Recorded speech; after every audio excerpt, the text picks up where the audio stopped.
Good morning, ladies and gentlemen. Welcome to our contact session.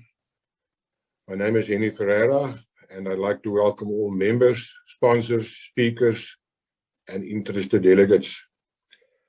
I sincerely hope that you are safe, that you are warm, and that you're taking the necessary precautions to stay safe through the pandemic. Since we started this process in March, we have, as the numbers stand at this very moment, seen more than 750 people in this format, and it has certainly been a challenge, but it's also been very interesting, and we've had a lot of learning. So from my side, on behalf of the MFSA, a hearty welcome. Thank you for taking the time and for investing. We see these sessions as sessions in which you can gain information. We want to assist you in orientating yourself towards the future, and we certainly also want to assist you in the learning process. May I, at a practical level, ask that people switch off their videos? We're looking deep into your kitchen cupboards and your offices. So may I ask members to switch off their videos? May I encourage you to use the chat box? We will be following the chat box. And those of you who are sharing screen with more than one person, please just send us the number. We are doing a bit of research to see what the take-up is. It also helps us to put a proper value proposition to our sponsors. Ladies and gentlemen, let me by means of welcome and introduction very briefly say to you the following. If you today had to think of a world in which there is no credit cards, plastic cards, bank cards, OTM cards, Bob cards, if you had to think of that in your business, what would it look like? If we go one step further and we say, yes, we have cards, but the cards all run separately. The Netbank cards run with Netbank. We have to go to a Netbank ATM, Netbank point of sale, and it's impossible to pay somebody from Absa Bank, for example. Imagine that. Keeping in mind that the cards really only became popular around about 1950. If we do the same exercise for mobile phones, which the first ones was built as far back as, and we're talking about handheld phones, as far back as 1940, and 1973 Motorola launched their product, and I say to you today, no cell phones. There is no mobile connectivity. This what I'm doing here right now cannot happen. If I then say to you an MTN user cannot phone a Vodacom user or a Cell C user, imagine that situation. And then all of a sudden, you think of where we are today, the word interoperability, interdependence, and a mobile and financial ecosystem jumps into our face. That is the context in which we're doing our program today.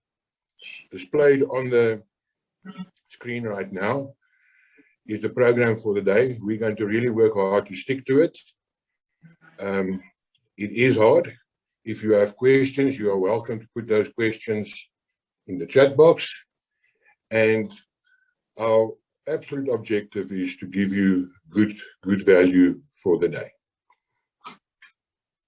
Our sponsors, ladies and gentlemen, you see them behind me, but they are absolutely key in this process.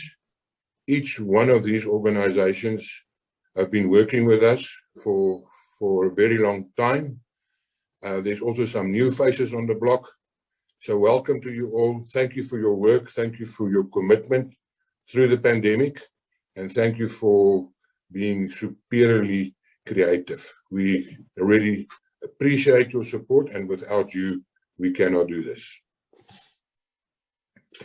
Our first speaker, and ladies and gentlemen, we have three extremely astute speakers. There's somebody with the name of McNessa who is extremely active and worrying from a speaker's perspective. Would you mind to switch off your video? Meekness, I see. Meekness, you don't mind? Sorry for putting you on the spot. Thank you. We have three very astute speakers today to work together with two very interesting sponsors who will be taking the stage. I met Dr. Karen Lake digitally at the Sacro conference. If you look at their background, you will see a nice mix of many disciplines, good experience, and well educated. And she will take us on a journey today in terms of how she, from a big picture, sees the world of digitalization, how it's going to play out, and how things can or may impact on your life. So without any further ado, Karen, thank you for taking the time. The Zoom room is yours, and we look forward to your presentation. Thanks so much. Thanks, Henny, and thanks for this opportunity. And I really look forward to just engaging and giving you a bit more of an helicopter view of the world of digital transformation and where it's taking us. I just want to get there we go. The slides going. So it's all about digital acceleration and the fact that the world is changing very fast, and it's changing. We don't notice it on the one hand, but it is when we just think about last year or the year before, we can already see what the difference is. So I will look at a bit of the world of digital transformation. Then we'll look at the 3 C's: cloud, connectivity, and cashless, and a bit of the risks and challenges, and a closing statement. So that's what we will take forward. So what is digital transformation? We say it's an inevitable journey that all organizations need to embark on, fundamentally changing the way in which business is done and customers are serviced. And don't we know that? If we think of 2020, it has been an instantaneous digital transformation, from breakfast to fast work. And you just do that sort of in the blink of an eye, transforming your house, your home, into this work from home, and Teams becomes your universe. We are now in a Zoom meeting, and all courses get attended online, and even doing the work that I do, the digital transformation consulting, doing that on an online basis. So then also online church services, ordering online. So our whole personal life has changed in this last year. And I know that Maurits Pretorius will also be looking at some of those impacts of COVID-19, what it has had on the world. Even if you look at this picture, I mean, if we say vintage social networking, and think of how our life, our desk has changed, and in the not so distant past, and how these new things are really just, as Henny also was saying, it's just taken over, and we can't actually think of how we would live without that. So if you think of our topic, changing gears, obviously cars have changed a lot, to the extent that you know, this is a very old version of the fuel gauge, oil gauge, and a tachometer. But up till very recently, all of this has still been mechanical in our vehicles. And now we go into this whole dashboard that we are seeing in front of us, to the extent that ultimately we will sit with self-driving cars. So just think, if you've got a self-driving car, you don't need a license, a driver's license anymore. That might work. So autonomous vehicles are on the cards. And if you just think of these other technologies that have changed the world, and you think of VPN, virtual private network, was already in 1996. And how many of these that you are seeing on the screen here are you either using, or you've heard of, or it is actually something that has become mainstream. So I just wanted to put that out there as a sort of a set of technologies that we have started to work with on a more regular basis. And then if we take it from the personal level to a bit more on a international level and what's happening out there, we talk about the ghost port of Qingdao. Now, the ghost port of Qingdao is one of the 10 busiest ports in the world, situated in the province of Shandong in China and located on the Yellow Sea. So what do? They opened their first fully automated port in 2017. So that's already 4 years ago. And it was nicknamed the Ghost Port because even at night you could see the containers being loaded and offloaded without a human in sight. So how do they do that? So on the screen you will see they use self-driving vehicles using GPS as a technology, hydrogen-powered rail cranes, artificial intelligence that can start making decisions based on lots of data that they have gathered so far. They 5G interconnected, and there's a room where they can do their remote control from. So where there were 60 workers to upload or unload a ship, only 9 are needed today, and they are processing 21 million 20-foot equivalent units they processed in 2020. So that's quite amazing if you think of that. But now, so what? What does it mean for me as a microfinance credit provider providing short-term and unsecured credit? So what does it mean for us in this room? So here we're getting to the 3 C's. So firstly, cloud. Cloud means everything is in the cloud, your software, your data, the equipment.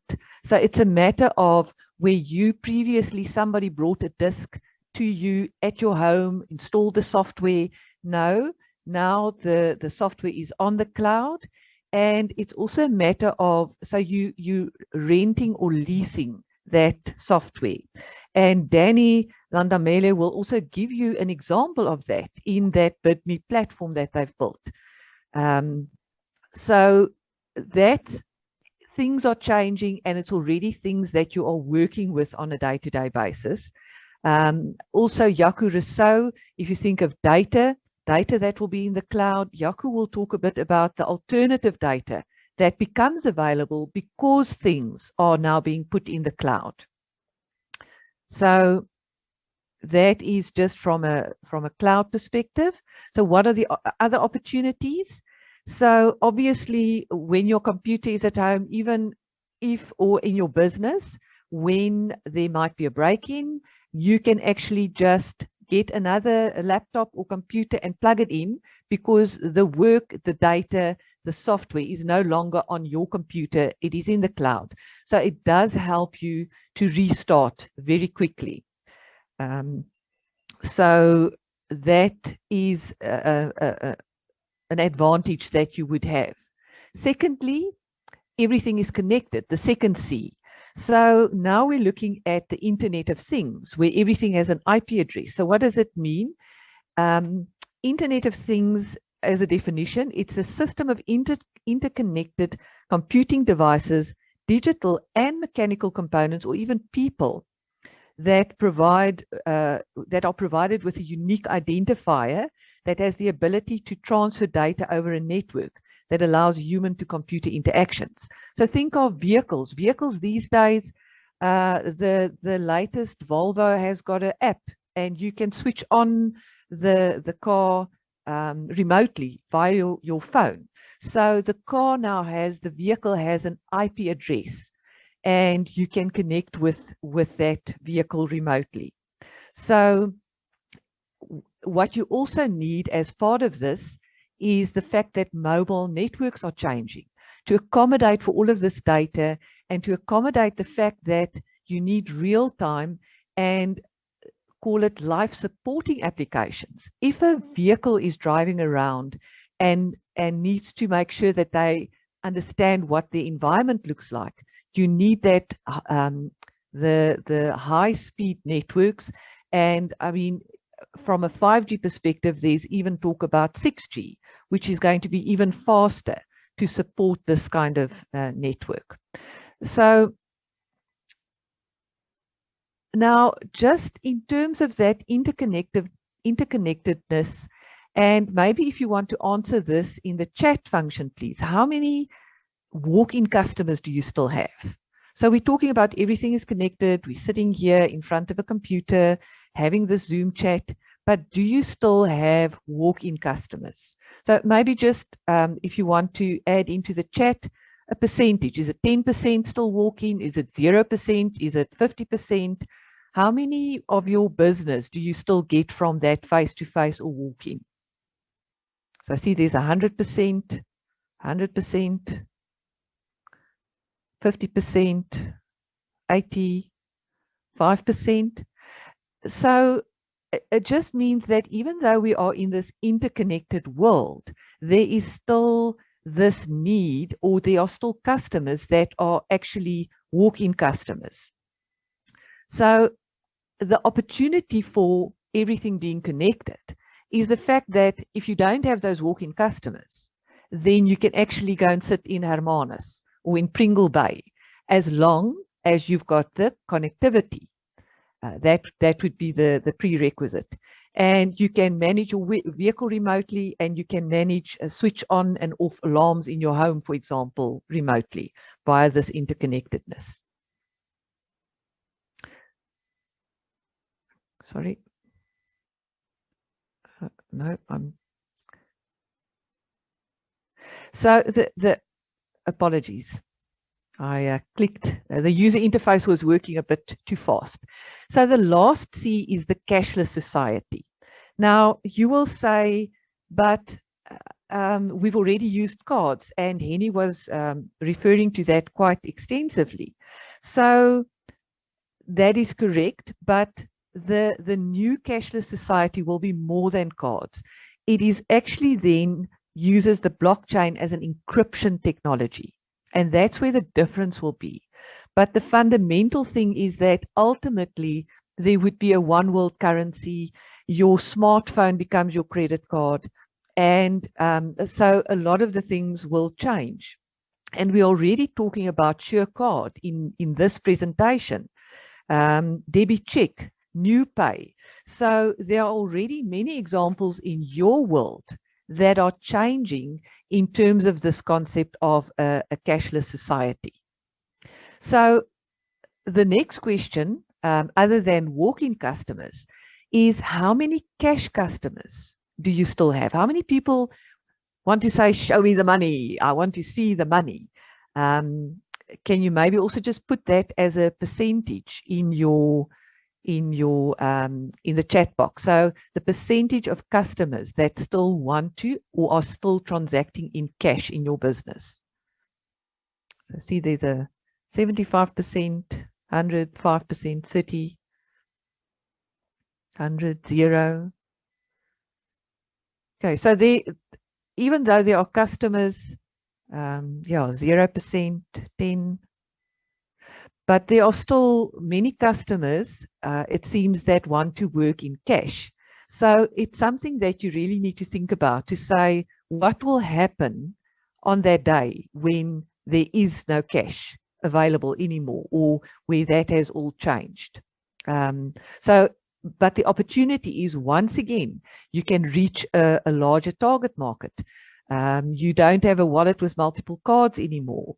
You can interact in new ways. I mean, even I'm talking about Hermanus again as a remote work opportunity. If you go to the market in Hermanus, you already have your the people in the market that are sitting with the cards, where you don't have to pay cash in an open market anymore. So it is something that is definitely changing. So what are the risks and challenges that you should consider? Now, at night when I can't sleep and I'm reading on my mobile phone, it's always interesting to see that what are the articles that go together. And on the one hand, we are talking about Joburg being the major details plan for a new smart city. And just below that is the article that says Union says water won't be guaranteed, or electricity. So it's always, and I think in South Africa as well, it is the duality of saying we want to move into the new economy, into the digital era, but your infrastructure, your electricity supply is still very important, which means that you need to put contingencies in place. And then obviously your cybersecurity. Make sure that you understand the cybersecurity, the security that is needed around your applications and your data. And then the whole fact of the inclusive society. The challenge is that not everybody has a smartphone, not everybody has access to data. If we are all going to do things online, then we need to look at that from an inclusive society perspective. And then your business impact. If the power goes down and that is how you do your business, how do you then mitigate that? And what works for you? You need to be open-minded about this, but you need to think as to what works for you. So just from BCX EXA, so we do software development, software engineering, we develop platforms, we do RPA. But for me, the message of this slide is, if you're looking at, we leverage the changes and opportunities posed by innovative digital technologies, and I see the screen is not rendering correctly, in a prioritized way. So the message is, and as a closing statement, look at the opportunities that technologies pose. The world is changing gears fast, but look at it from a prioritized way. Go and think of the steps that you need to follow. If you haven't got anything online, start small and don't just jump in on the deep end. It is a step-by-step process, and you need to follow. You need to set yourself priorities and how to take this forward. And that is my message to you this morning. And thank you very much. Let me know if there are any questions. Thank you, Corin. To the point and to the time. Great message, guys, in terms of our world. And the last bit resonates very, very well with me personally. You need to be with your eyes wide open. These things are happening. And Corin, I would like to make comment in terms of your questions you asked. I think it shows the diversity in the market. And I think that's very significant in terms of your final comment. You can't just do what your neighbor do. You need to do what is right for your business and for your customers. I don't see if there's any questions. Corin, I don't think there's any questions in the chat box. Anything you would like to say in a final roundup, and then we're going to move on. And guys, we are recording to the questions. We are recording. We will make it available, and you're welcome to contact ourselves and the speakers afterwards. Corin, a final word from you. Yeah, so just once again, just start playing with something, even if it's to the extent of getting one of these armbands, and understand how that works, where the data is going, and think about what those implications are. That already helps to just get your mind around these kind of technologies that are available. Thank you. Thank you very much, Corin. Thanks for the time. Thank you to BCX for making you available. And yeah, ironically, we've never met. It's all been digital. Hopefully, it's not a disappointment if we one day meet on a face-to-face basis. Thank you for your time, and please stay in touch, and you're welcome to stay on. Thanks, Eni. Thank you, guys. We are now moving to our sponsor, SureCard, and the floor is theirs. Thank you for your participation.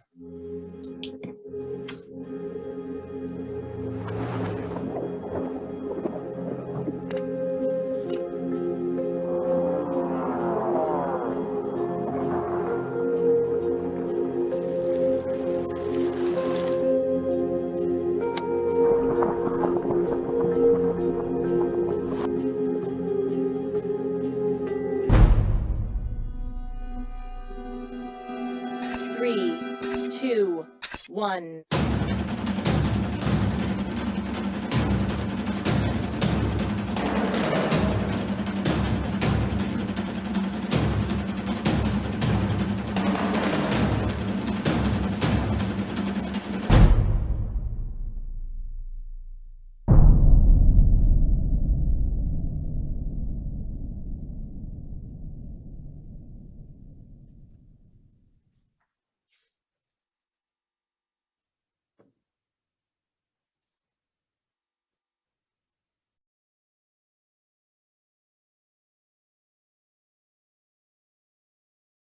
Ladies and gentlemen, on the screen you have a brief summary of what SureCard does as prepared by themselves for your consumption. Important today is that, as per the last paragraph, Brad Cope is with us, and he will now be doing a short presentation. Thank you, Brad, and you are extremely welcome. Thank you, Henny. Welcome, everyone, and thank you to the MFSA for the opportunity to be able to just chat to you guys and possibly just give you an overview of what we do. I think by all means, I think last year was very difficult for most microlenders right across South Africa, and I think the hurdle was just trying to get past the COVID situation and trying to help the clients in need. Be it as it may, we were steadfast in our services with SureCard and especially with our clients, which I'm sure most of you guys will know. And by doing that, I just want to go ahead and say thank you, and let's start the presentation. So I'm going to try and keep it sweet. I'm not going to go into a lot of detail. It's just to give a bit of an overview regarding SureCard, and let's see how far I go. Okay, our vision for SureCard is to give the best tailor-made co-branding cards and mobile wallets through our alliance partners. So by saying alliance partners, obviously is the card issuers or the micro lenders across there that is utilizing our system. Our values is honesty, transparency, stay connected, innovative, passionate, and focused. So I'm not going to go through all the details, but you guys see where I'm going with it. So let's see how I enable you, or how we enable you. We use a web-based platform called the issuing platform. Through our unique web-based portal system, the platform basically on step one gives the client the ability to complete the account pack, scan the documents or FICA documents up to the platform, and the back-end checks will then be done. Your client will leave the office with a card in hand, and basically 2 minutes or up to about 5 minutes later, he has an SMS to say that the account's been opened. I just want to move the screen this way so that I can see what I'm doing. Sorry, guys. What we enable you to do, together with our fintech partner, Amber Fintech, we enable to provide you with incomparable services to your client and customer base. Understanding our product, we ensure SureCard was established. A lot of time and effort went into analyzing specific LSM to ensure that we create a product that will reach out and influence and impact the market, which you guys are currently dealing in. We designed a product that serves a lower income market audience with a low monthly fee. Obviously, the first card is free, low transaction cost, and also utilizing USSD on the back end.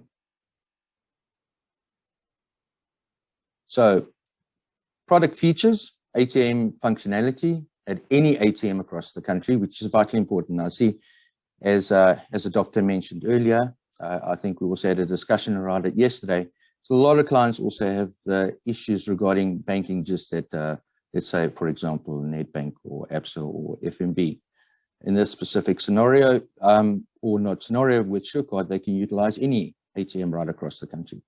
We've got cashback options on the point of sale, mobile banking, debit card purchases, cash deposits at any ABSA, electronic deposits into the bank account, and airtime purchases. SureCard will provide you with all the necessary training in order to utilize the functionalities of our products to its maximum. Our skilled client care specialists will be at your beck and call to support your clients throughout the process. Once signed up and trained, once we've gone through all the nicks and crannies of signing you guys up, according to our branding and trademark agreement.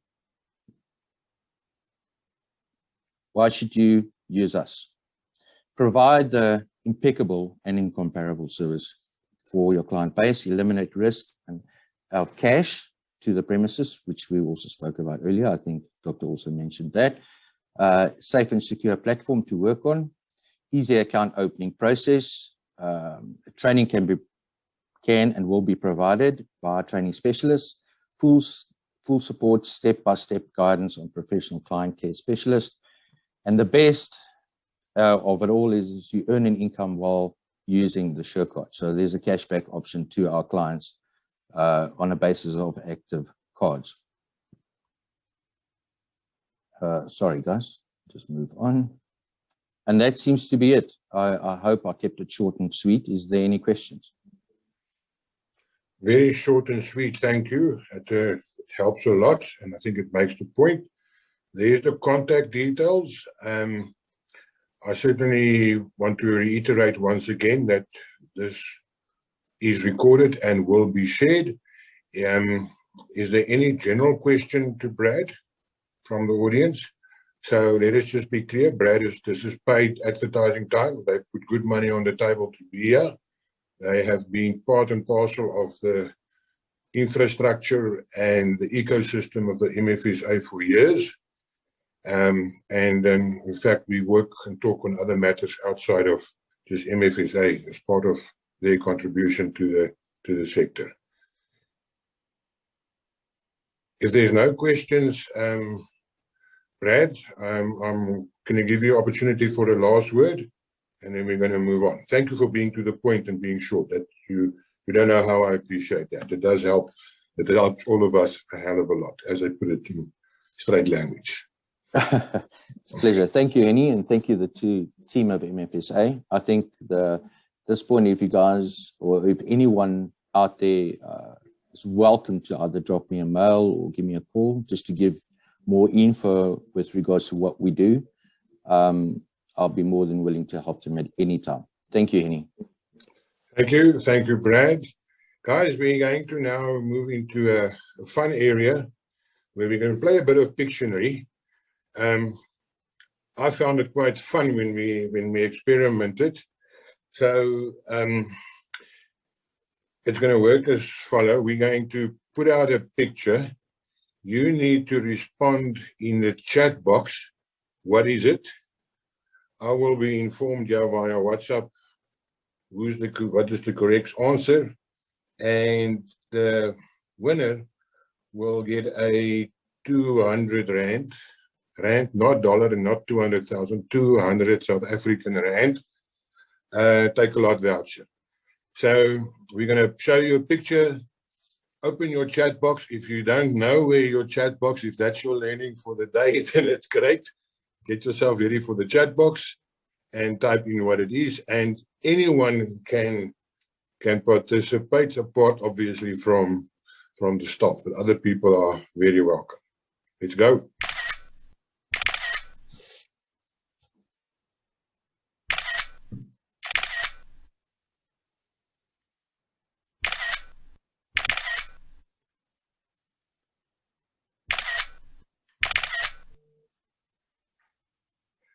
And we have a winner. Can I ask you to switch on your video,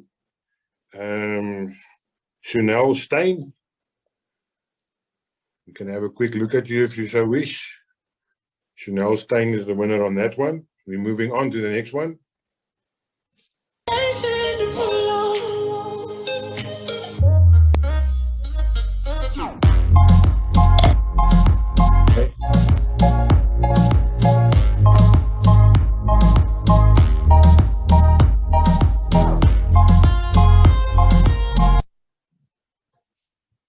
The second winner is Shaheshni, and the answer obviously was TikTok. Shaheshni is from Lencore. Nice to have the Lencore guys in the room.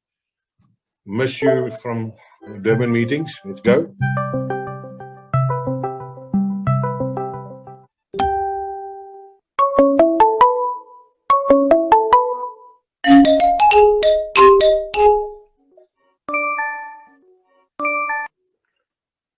The third winner is Belinda Botha, and the answer is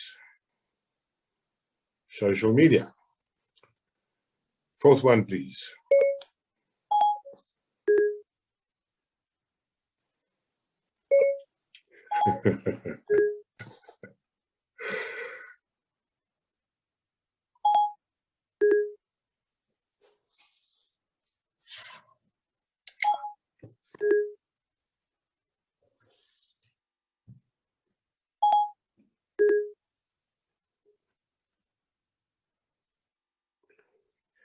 The fourth winner is Chloe Manye,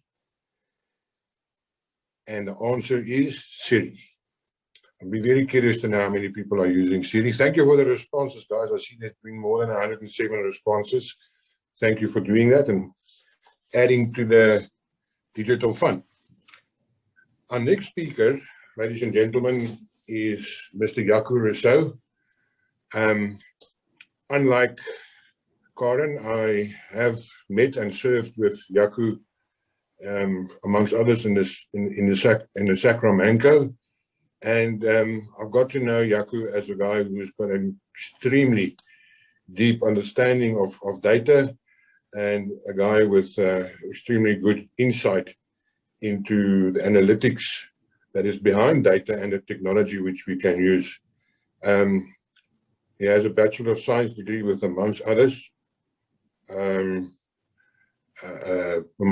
also a degree in mathematics. The floor is yours, Jaco. I see, is Jaco in the room? I see I get a message here. Yes, he should be there. I'm here, Annie. Thank you very much. Yes, you're welcome, Jaco. Sorry for that. I just got a message you're not in the room, so I had a fright for a moment. I'm very glad you're here, and all the best. The floor is yours. Yeah, no, I've been here the whole time. I think on that last one, Jason should win a prize for creativity and calling that the Northern Lights or the Borealis, whatever. I can't even remember that name. Jason is a very creative guy, Jaco, so you must be careful. He will insist on a prize as well. Yeah. Thanks a lot. And thank you. Thanks, Annie, and thanks for the opportunity to speak to all of the members.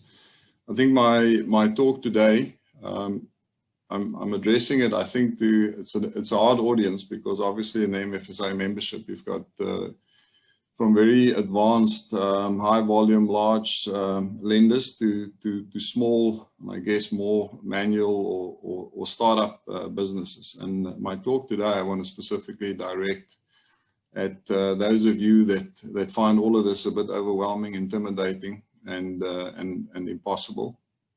So really just to encourage you and to share with you some of the basics on this journey. Digital transformation is the word, but we're talking about data modeling and credit decisions, which I guess is a vital component or subset of what a digitally transformed lending business will look like. Just get here control of my screen. So some of the points I want to cover today, so got one too far. A bit of a lag on the points. I just want to talk core principles, and I think this is a bit of the soapbox or the philosophical aspects I want to share with you. I would have preferred if this was a fireside conversation, to be honest, because there's so many things that we need to talk about, specifically in the South African context. But I'll share some core principles of what I think will help you to remain sane in this era we work in. I will share some fundamentals about data, just how we think about data, just pick up where some of the points that Doc Karen also made. Then just talk about the anatomy of a data-driven decision. So making decisions based on data insights. Talk about analytics. I want to talk about decision technology a little bit, and then just next steps. And hopefully also leave some time for questions then as well. So in terms of core principles, I like many others, I detest hype. And the reason why I detest hype, I've started noticing this about myself. many years ago, especially when my wife was in the medical circles, and whenever we went to medical functions, I used to get highly irritated because it felt to me like, all doctors are out to speak a language of their own for no purpose other than making you feel inadequate. And I think in the technology space, there's a lot of that. And I, as I said, I detest it. I like to find the application for what is going around. We've come from the era of big data. Then it was AI and machine learning. Now it is digital transformation. And so all of these themes have got immense value, as Dr. Karen showed us. But I think our challenge, and specifically in South Africa, is my second point, is to keep our heads out of the clouds and our feet on the ground. And so to wake up to the reality of our reality. Dr. Karen calls it duality. I call it schizophrenia. So we operate in a very schizophrenic environment in South Africa, where we have access to world-leading technologies, but and especially in this audience, many of your customers can't afford data, and that is our challenge. It's our challenge, it's also our opportunity. But what it means is when we consider what is required to remain competitive, and we consider the benefits brought by these new technologies, and there are many. Again, Dr. Karen highlighted some of those very nicely. We need to carefully consider the application of those technologies in your particular business, in your particular customer base. Otherwise, we run the risk that we become so. There's an expression in Christian circles that says, "Shouldn't be so heavenly minded that you know earthly good." And we run the same risk. If we engage with technologies for the sake of engaging with technology, So the other thing I want to encourage you, know more than you realize. I think any business that's still standing after what we've gone through over the last 12 to 18 months, you deserve a medal just for surviving.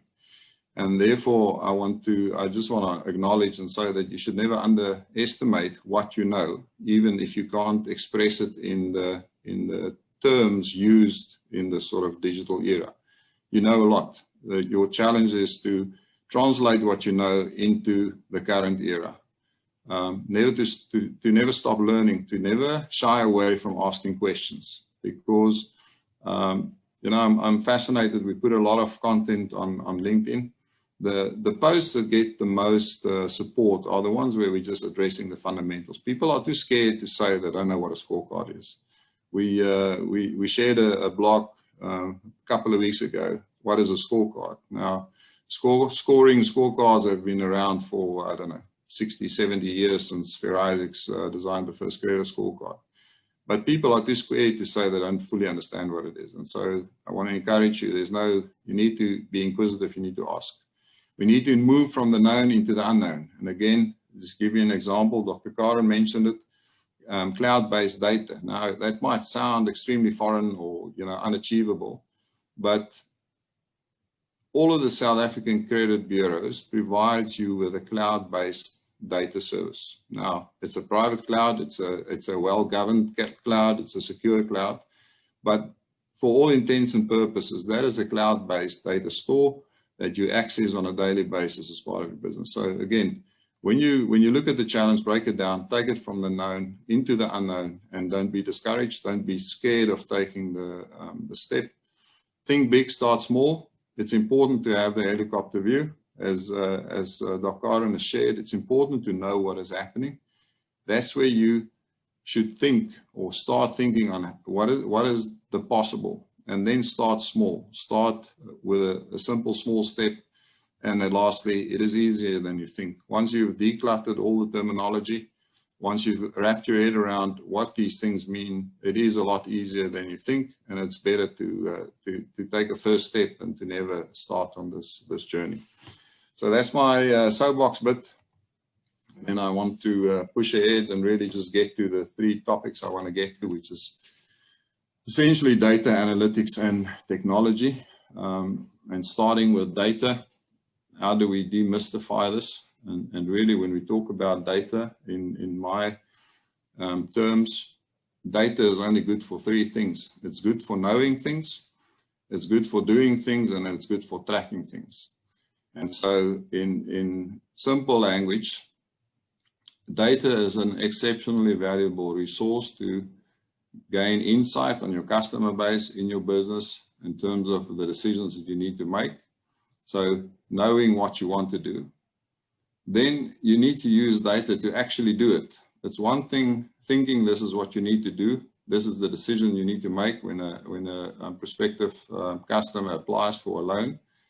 But you need to be you have the ability to execute that knowledge, and so to do things with the data at that point. And then you need to be able to follow whether what you thought was the right thing to do was actually the right thing to do. And this is in tracking. This is reporting. This is BI, MI, gaining insights as to how well the decisions you've made worked, so that that can go back into the loop. So now you know more. How will that affect your decision? How will it affect your model? And so this cycle continues. There's never an end point in this. This is an iterative process, but in essence, data is good for knowing, doing, and tracking. And I'll explain that a bit better. So if we go to the data to knowledge continuum, how do we move from data to knowledge? There's an unbelievable amount of data points generated in the world. If you think about the Internet of Things, we've got devices generating petabytes of data.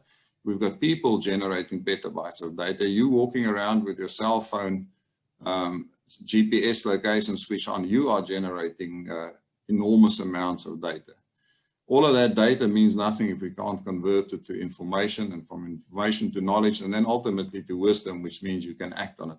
And so I'll give you a bit of a fun example of what I'm talking about here. So here are two beautiful data points.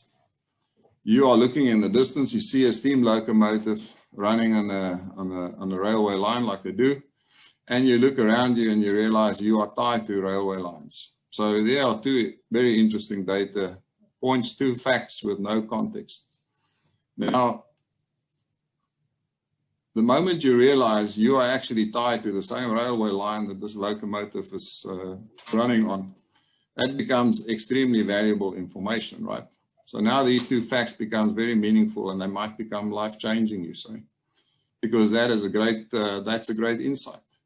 But that insight in itself is not going to serve you in any shape or form other than fascinating you for the last couple of seconds you have to contemplate this. And so we need to move from information to knowledge. So once you've connected data points and you've gathered certain insights, you need to find the pattern or the trend. And understanding this pattern or the trend, understanding the cause and effect of these two data points that you've connected is extremely powerful, because this is going to galvanize you into action. And so if I can make it applicable in your world, you know, it's fine understanding a consumer's bureau score. It's fine understanding a consumer's requirement in terms of the amount of money they want to borrow. But you need to connect those two things. You need to find the pattern. You need to see the pattern in a bureau score against payment behavior, as an example. Once we've identified or gathered knowledge, we can start moving to wisdom. And this is now, if we understand the pattern in the data, how do we apply that understanding? And in the real world, this is typically where we would talk about modeling or credit modeling. We need to look for the patterns in the data. We need to understand what are the outcomes that we're managing. So in this case, the risk that the client won't pay. And we need to apply that knowledge, understand how to mitigate that risk. That is real wisdom. Putting all these data points together, understanding how those data points can serve you to guide you in terms of what the solution may be to mitigate the risk you're looking for. And then finally, you need to be able to pull the lever. So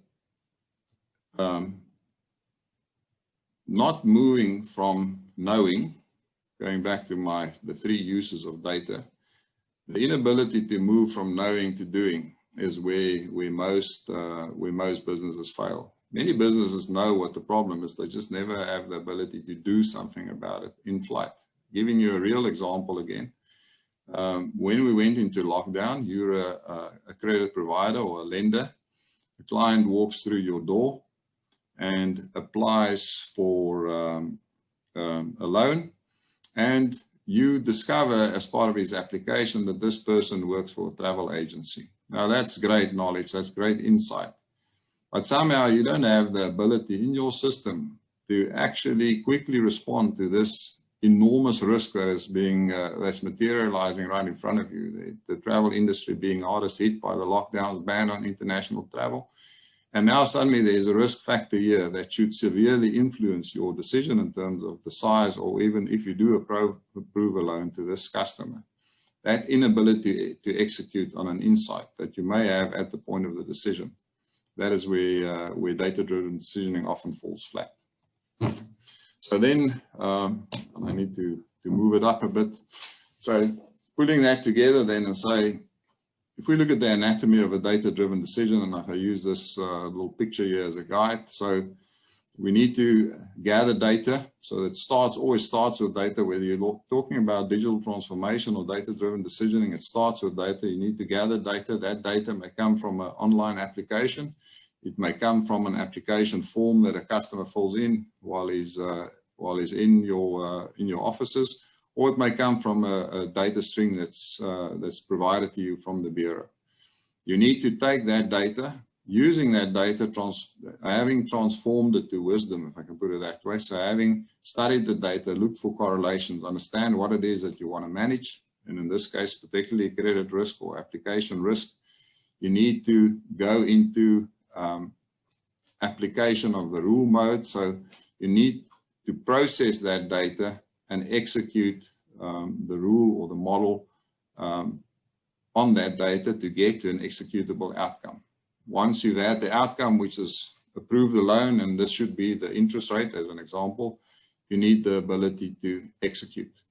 And this is where you would fall back on your back office processes or systems to actually act on the outcome you've gathered from the data.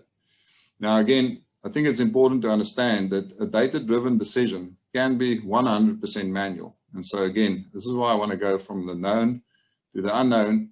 You could have an extremely sophisticated manual process where you collect data, where you exercise or execute a set of rules. It can even be an analytical model that you may have deployed in Excel to get to an outcome in terms of whether you should lend to someone or not. And then you execute manually in the sense that you pay a client, you pay cash out, and you capture the client's detail in your system. So don't confuse the sophistication of technology with the process of implementing data-driven decisioning in your business. Okay, then just quickly, so we've looked at data. Then we said in a data-driven decision, the second important aspect is executing your rules or models. Let's just talk quickly about the 4 types of data analytics. So this is where we gather wisdom out of data. The process of extracting wisdom and actionable insights out of data is what we're referring to here. So if we go from bottom left there, starting with the simplest type of analytics, this is descriptive analytics, what's happening in my business. And there, the simple question I would say, what happened? In other words, look at the data in your business, understand what happened in the business, who paid their loans, who didn't pay, who defaulted, and so forth. That's just descriptive. Diagnostics is really, why did it happen? In other words, still looking back into the past, trying to understand why things happened in the business. May have been certain decisions you made, policies you've changed, criteria you've relaxed from a risk vetting perspective. And then where it gets really interesting, and this is where we really start talking about credit modeling. Modeling is asking the question, based on what happened in the past, what is likely to happen in the future? And this is built on the premise that the past predicts the future. If a customer walks into your business applying for a loan, that history dictates that that customer will behave like all other customers that looked like him in the past. And I say looked like him based on certain data points. What is his bureau score? What is his monthly income? What is his own ownership status? So the past predicts the future, and that's the basis on which we build predictive models. If you've got historic data, we can very confidently tell you what will happen how people will behave that look like from some of your historic customers. And then when we get to the most advanced level of analytics, this is prescriptive modeling. This is the AI machine learning space. This is where we ask the question, how do we make it happen? So how do we move from what will happen to how, through our data modeling techniques and the actionable insights or outcomes that we deliver, how do we change behavior? How do we optimize for profit while not incurring more risk and so forth? Mathematical optimization, machine learning, AI, as I say, this is the more complex of the sciences.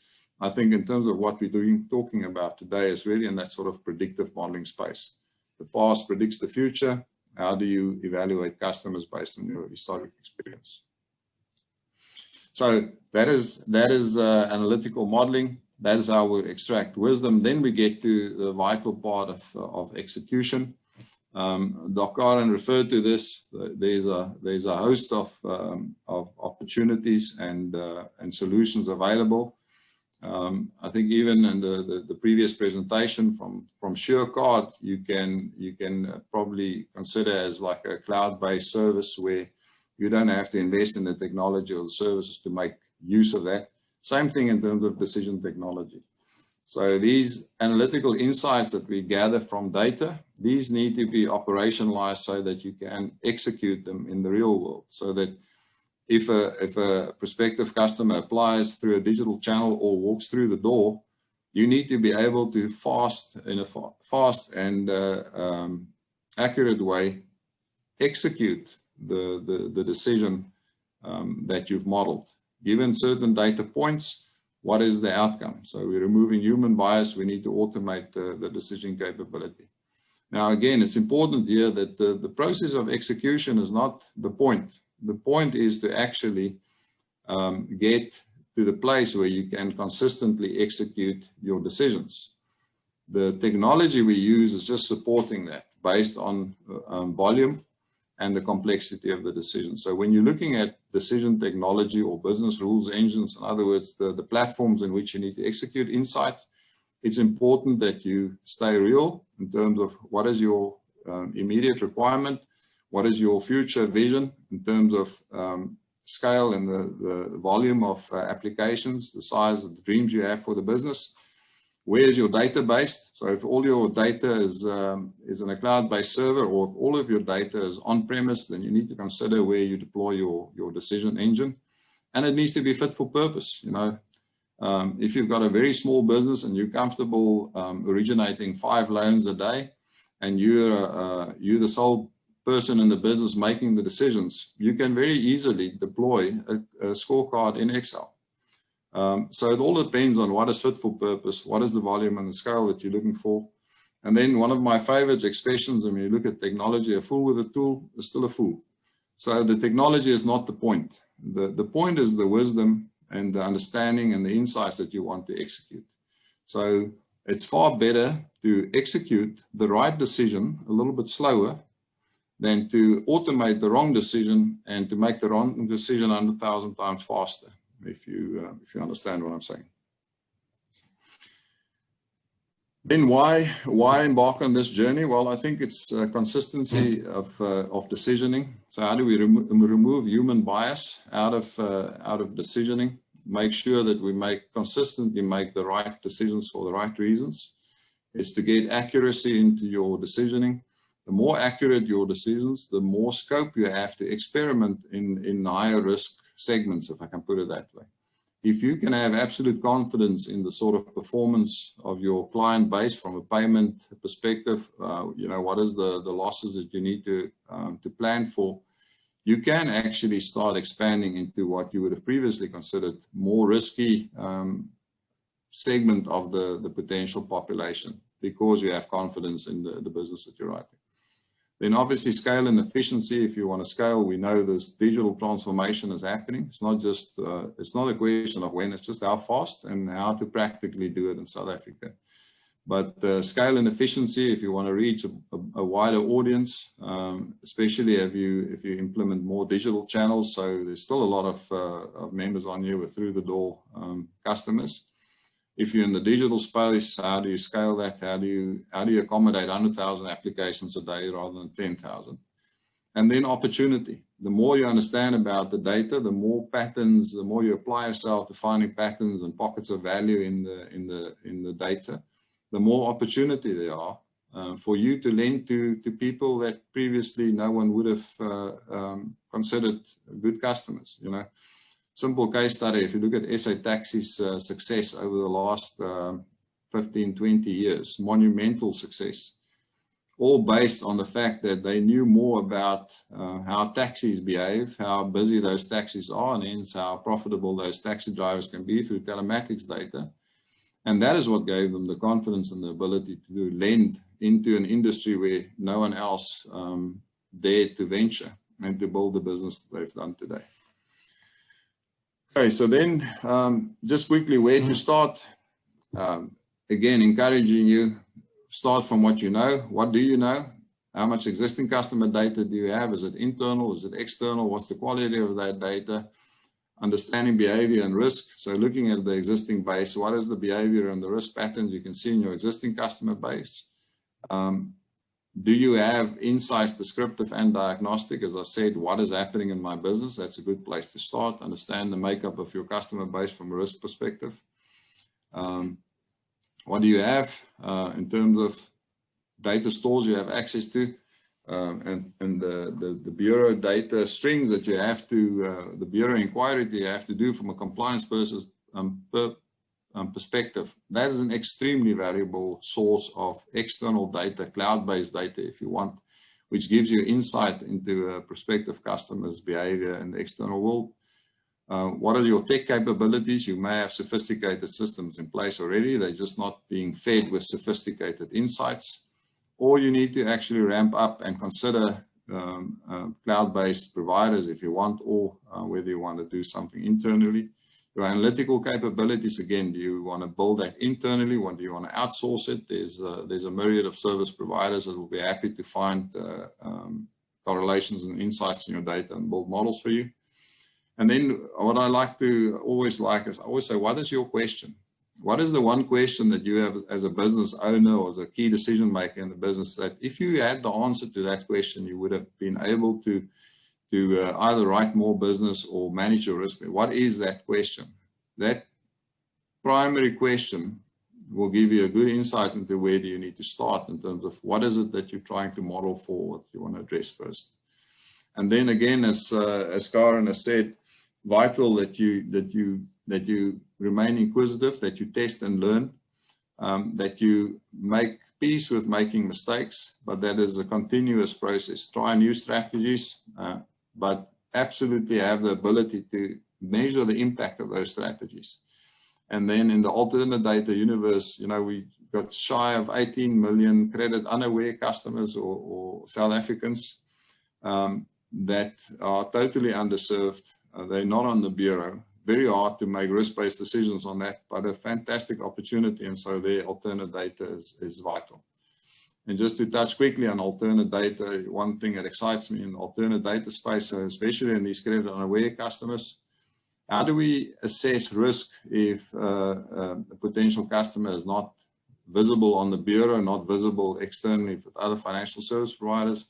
One alternative is psychometric scoring, where we do situational judgment tests, where we basically test a person's behavior in the sense of will they pay, are they honest, you know, are they decisive, are they risk averse, you know, and so there's tests available now that that clients can complete in 5 to 10 minutes. Very hard to game them or to fool the test, if I can put it that way. Generating extremely valuable predictive data points that we can be used, and making these available through digital channels. And we've seen great success with these tests in unsecured lending, especially in Africa and also in the UK. So just to give you the mechanics of a test like this, measuring the willingness to repay versus the ability to repay, it's very important. You know, if you know the person in front of you is absolutely willing to pay, he just can't pay what he's asking for, but he may be able to pay a lesser amount, and as a fantastic customer to foster or to look after into the future. I'll leave you to read the rest there. And then just a quick snapshot of what the test like alternate risk test look like. So picture-based, you know, how do we measure insights in terms of responses, and how do we build a test in terms of that? So there you just get a quick view on what a test like that can look like. So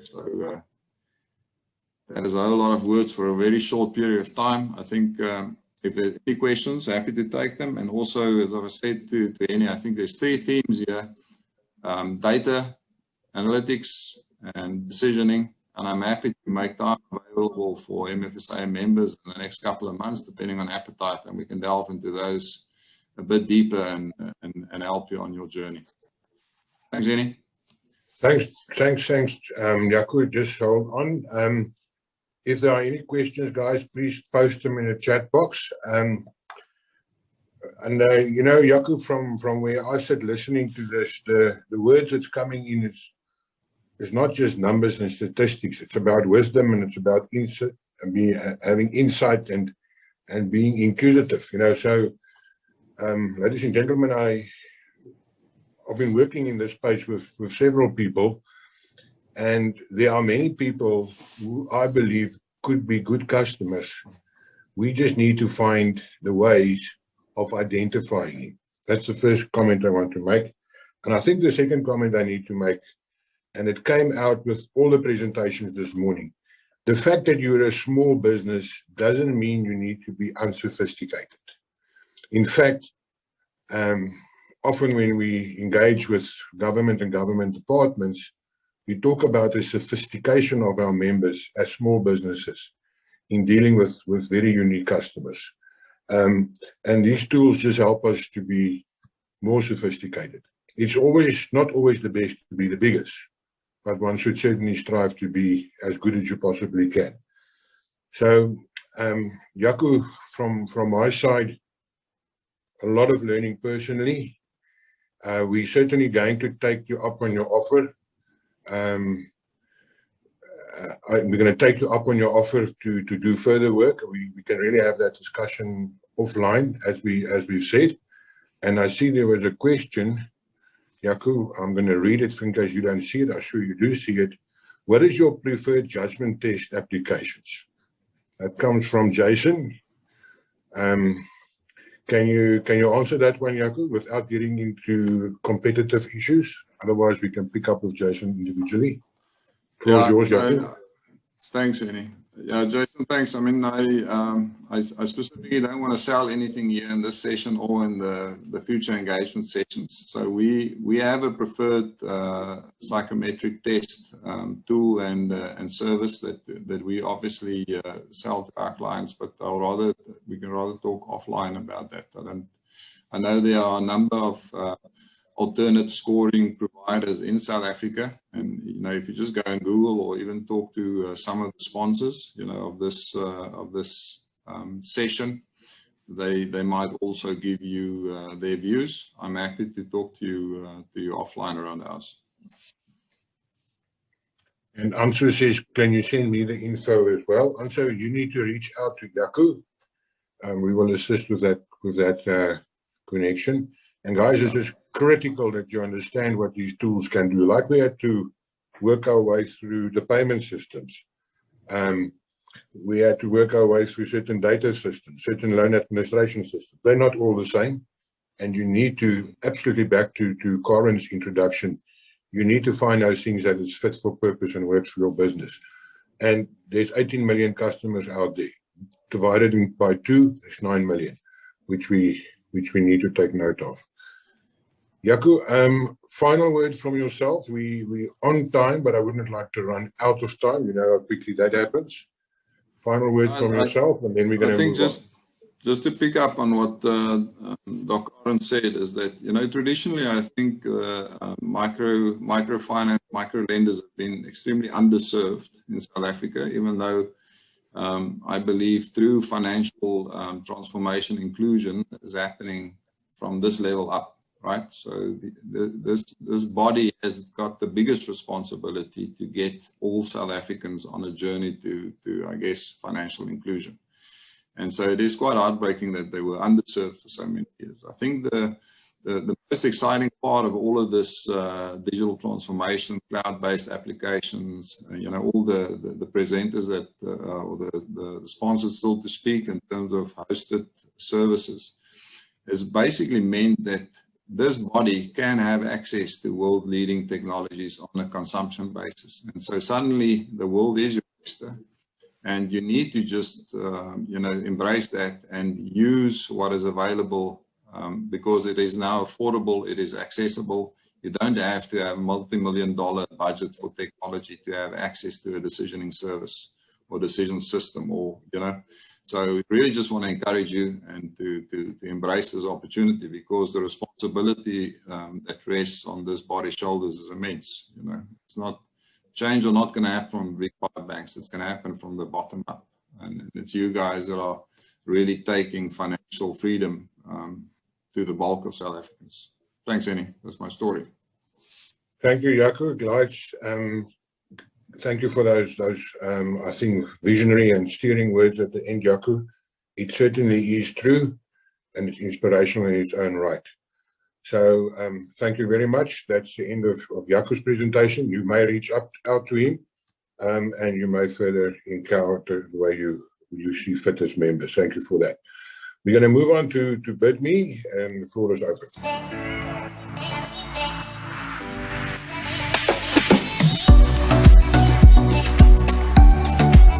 Hi, my name is Mbali. I was looking for a personal loan when I realized that getting the right credit is challenging. I started Googling loan offers and got so many ads that I didn't even know where to start.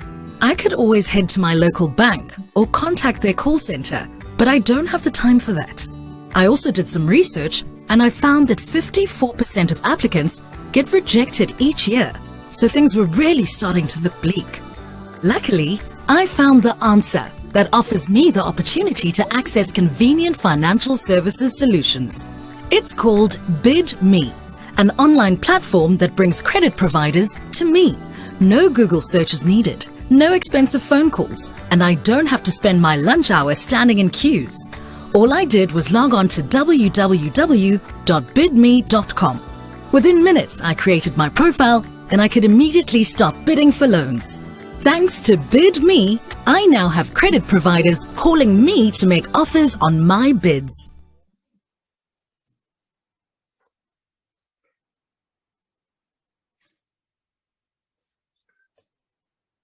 Thank you, ladies and gentlemen. It is my pleasure to introduce BidMe briefly, and Danny Zandamela. You have the information on the platform. Please read that. I think it's far more important that we get to the real thing.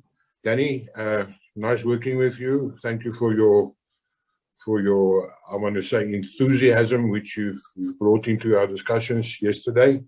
The floor is yours, and I hope you have a good presentation. Thank you so much, Henny. I appreciate your kind words.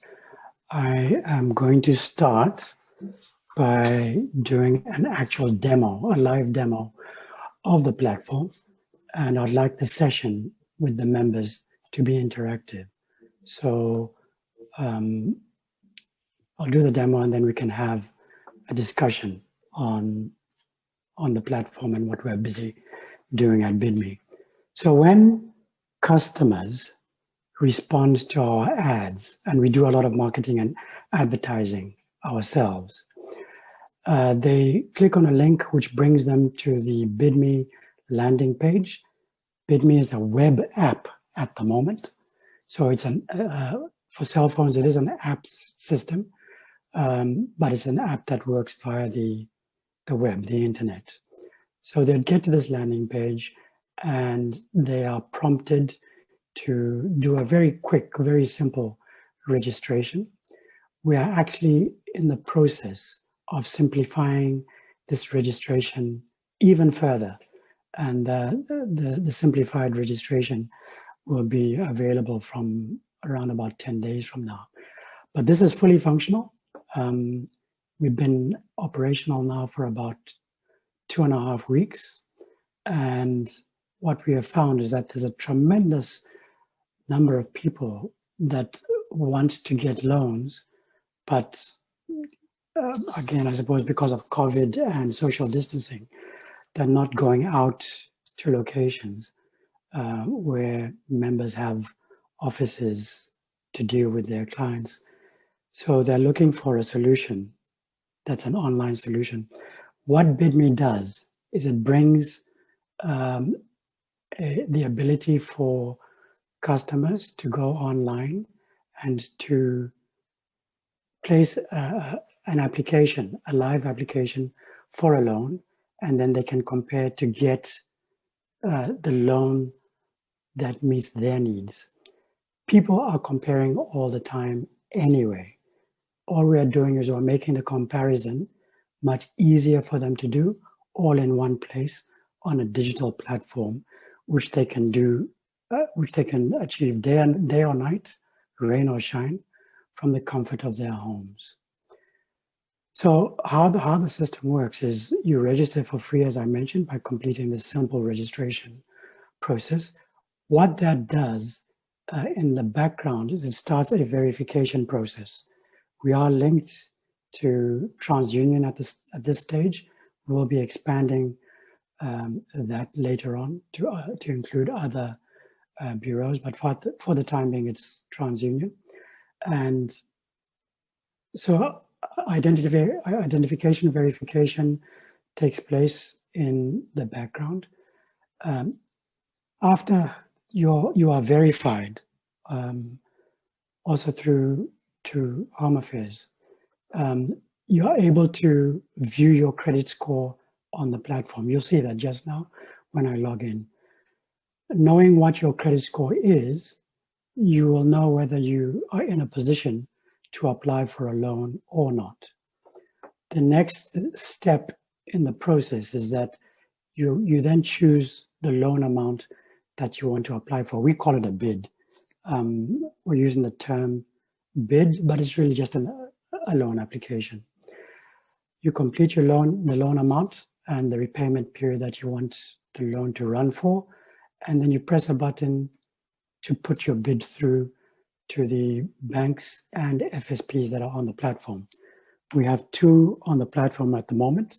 We are busy onboarding a number of others, banks as well as non-bank financial service providers. And that's why we're open to MFSA members as well. A number of people that have responded to our adverts are people that are best served by MFSA members. They fall into the LSM demography that is dealt with by MFSA members. So those members that do opt to join the platform would find that their ability to receive more clients is expanded. Once you bid your loan on the platform, you get live responses from the FSPs and banks that are on the platform. And we are able to then conclude the transaction digitally. In our version 2, it'll be a full digital signing of the loan application. But for now, what can happen is the FSP can then lift the client that qualifies for the loan and then finalize the credit application with them manually. So I'll do the actual demo now. I have already registered, so I won't go through a registration process just for the purposes of saving time.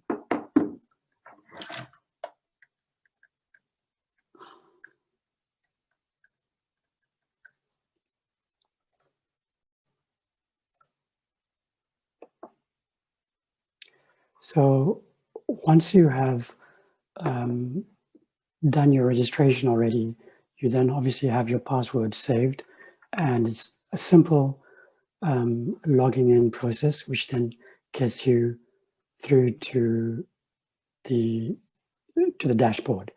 So on the dashboard, each individual has obviously their own dashboard. You get to see your credit score. So this is a speedometer that gives you your credit score. It tells you how healthy your credit score is. At this stage, this is how we are giving the credit score to customers. We're not giving the actual number. Many institutions do it this way. So that's the nature of the agreement we have with TransUnion at this stage. Once you have just completed the registration process, you would go through to the profile section where you update your details, but you'd input your details, which then gives you the ability to then start bidding. So having updated your profile, you then have a signal here that states that your profile status is now up to date. Before it's up to date, it would say profile requires updating. You then go through to the bidding platform itself, click on that. At this stage, it's personal loans only. Our roadmap you saw earlier on stated that we've got 2 new products launching by the end of this month. So this drop-down screen will start having an increasing number of products available for customers to choose from.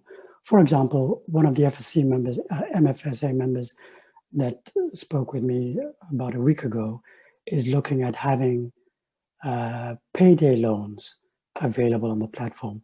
So from this drop-down, payday loans would be available. So let's do an actual demo. I'll choose a loan value of, let's say, 35,000 Rand. Over a duration of, let's say, 12 months, you then start a bid.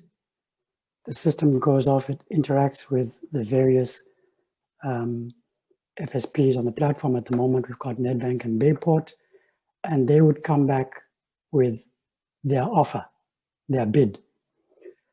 And depending on the amount you bid, you might or you might not get a response from any of the FSPs on the platform. So Nedbank has come back with this offer. Bayport hasn't come back for this amount at this stage, but again, it depends on how much you bid for. They could come back with an offer. Bayport tends to come back with a short-term and a long-term offer. You would then accept whichever bid you want to accept. So I'll go ahead and I'll accept the Nedbank one. The Nedbank one, because they follow open banking principles, which we are able to follow as well, then takes you through to the Nedbank platform where they complete their verification of your application. But I will not continue with that at this stage because we don't have the time to go through that. And that is as simple as it is. So for MFSA members, visualize your logo being amongst the logos of lenders on the platform. And whilst this is an advanced technological platform where we are integrated by APIs to these providers, we do have an option available. As you can see, I'm canceling now. We do have an option available that is manual. So we've heard from previous presenters today that some MFSA members are technologically advanced. We can integrate to your system using APIs. But for those MFSA members that are not advanced and that do things manually, we can still assist you via the platform. All that you need to have is a computer in your office with access to the internet. What that would do is that you would use the dashboard that looks very similar to this, but is set up for loan providers. So bids coming from customers that put in an amount that they wish to bid for and that start a bid those bids would go automatically via API to advanced members and via the internet to your computer, which has got our web app loaded on it. And you as a manual MFSA member would be able to respond to the bid within 30 seconds. So a customer would see you as being an advanced respondent on the platform as well. I would like to make this more of an interactive session. So I'd be happy to start taking questions, but whilst you develop your questions, I'll just mention a few aspects of why you should use the platform. With the advent of the pandemic, many people are not able to go out to branches of banks or offices of microfinance lenders. And our research showed that people want a platform where they can do their comparison and access to lenders. People always compare. So they would go to MFSA members and banks and compare all the time anyway. We're just making it much easier for them to do. The service is entirely free to customers. They do not pay for the service. So we do not charge customers at all. And for MFSA members especially, what the platform allows you to do is to increase your access to customers that you probably otherwise would not see. The nature of the platform is it does increase financial inclusion, because many people we have found even in rural areas are coming through via the platform looking for finance. We've got a number of people that have been responding to our ads over the last 2 weeks from far-flung provinces in remote areas. And they do have, strangely enough, fairly decent credit scores, but they don't have the ability to go to offices or branches. I think we would leave it there for the purposes of time, and I'll ask for any questions that may come through.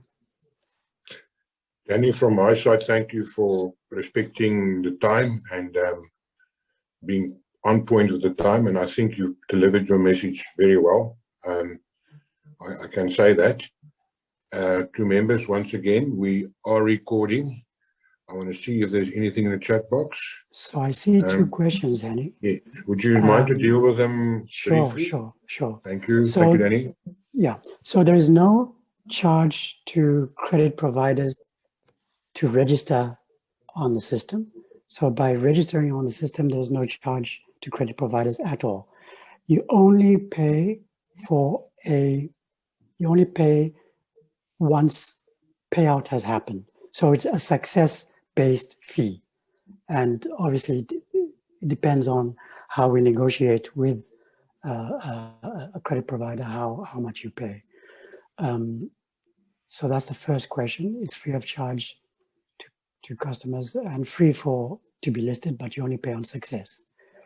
The other question is to do with consumers benefiting from value-added services at a cost. Okay, so in our version 2 of the platform, we will be allowing for MFSA members or any other player on the platform to offer bundled services. For example, you might give a personal loan as well as another type of loan, a payday loan, to the same customer. You interact with them over the platform and say, if you want to take a payday loan at the same time as you take this personal loan, we might give you a 0.25% discount on the personal loan, and so on and so forth. So that is a possibility that will be available to members in our version 2 of the website of the platform. That's coming in about 2 to 3 months' time.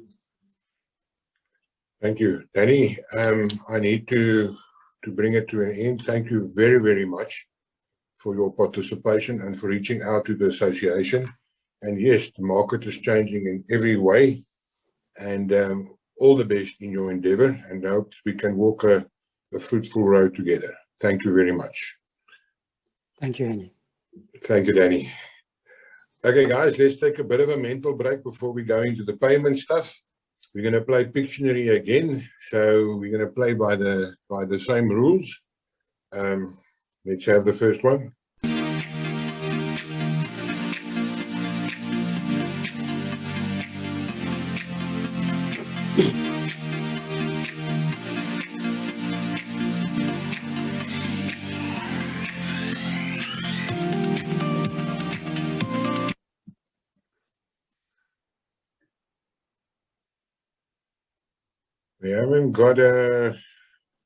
We haven't got this one right. The answer is there a winner? I'm just going to see a winner.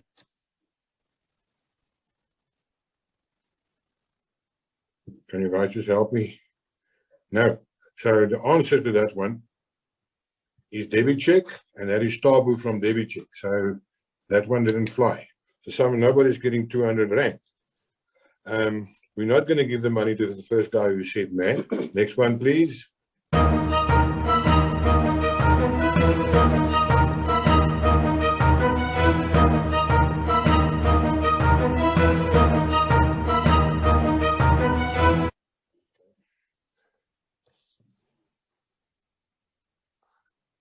Okay, the second winner, unfortunately, don't have a name. It's Samsung A31. So whoever is Samsung A31, that is a QR code. I'm sure Maurice is going to pick up on that one in his presentation. Next one, please.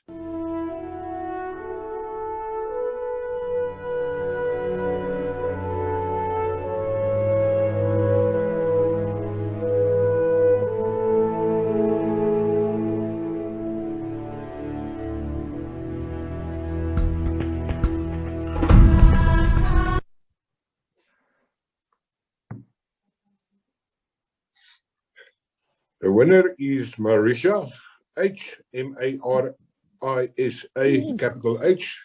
Congratulations to you. So to all the winners, there will be a 200 Rand Take-A-Lot voucher on its way. There's somebody who said it was me, but we're going to move on.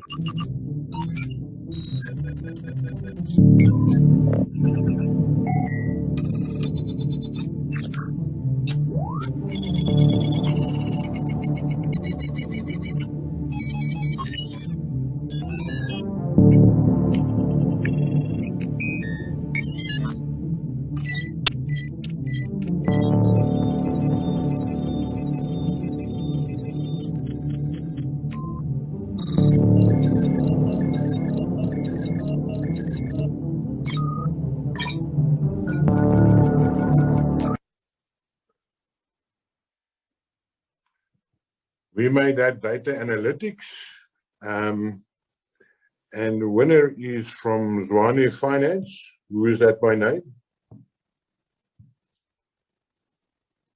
We have an answer there. It's Microfinance.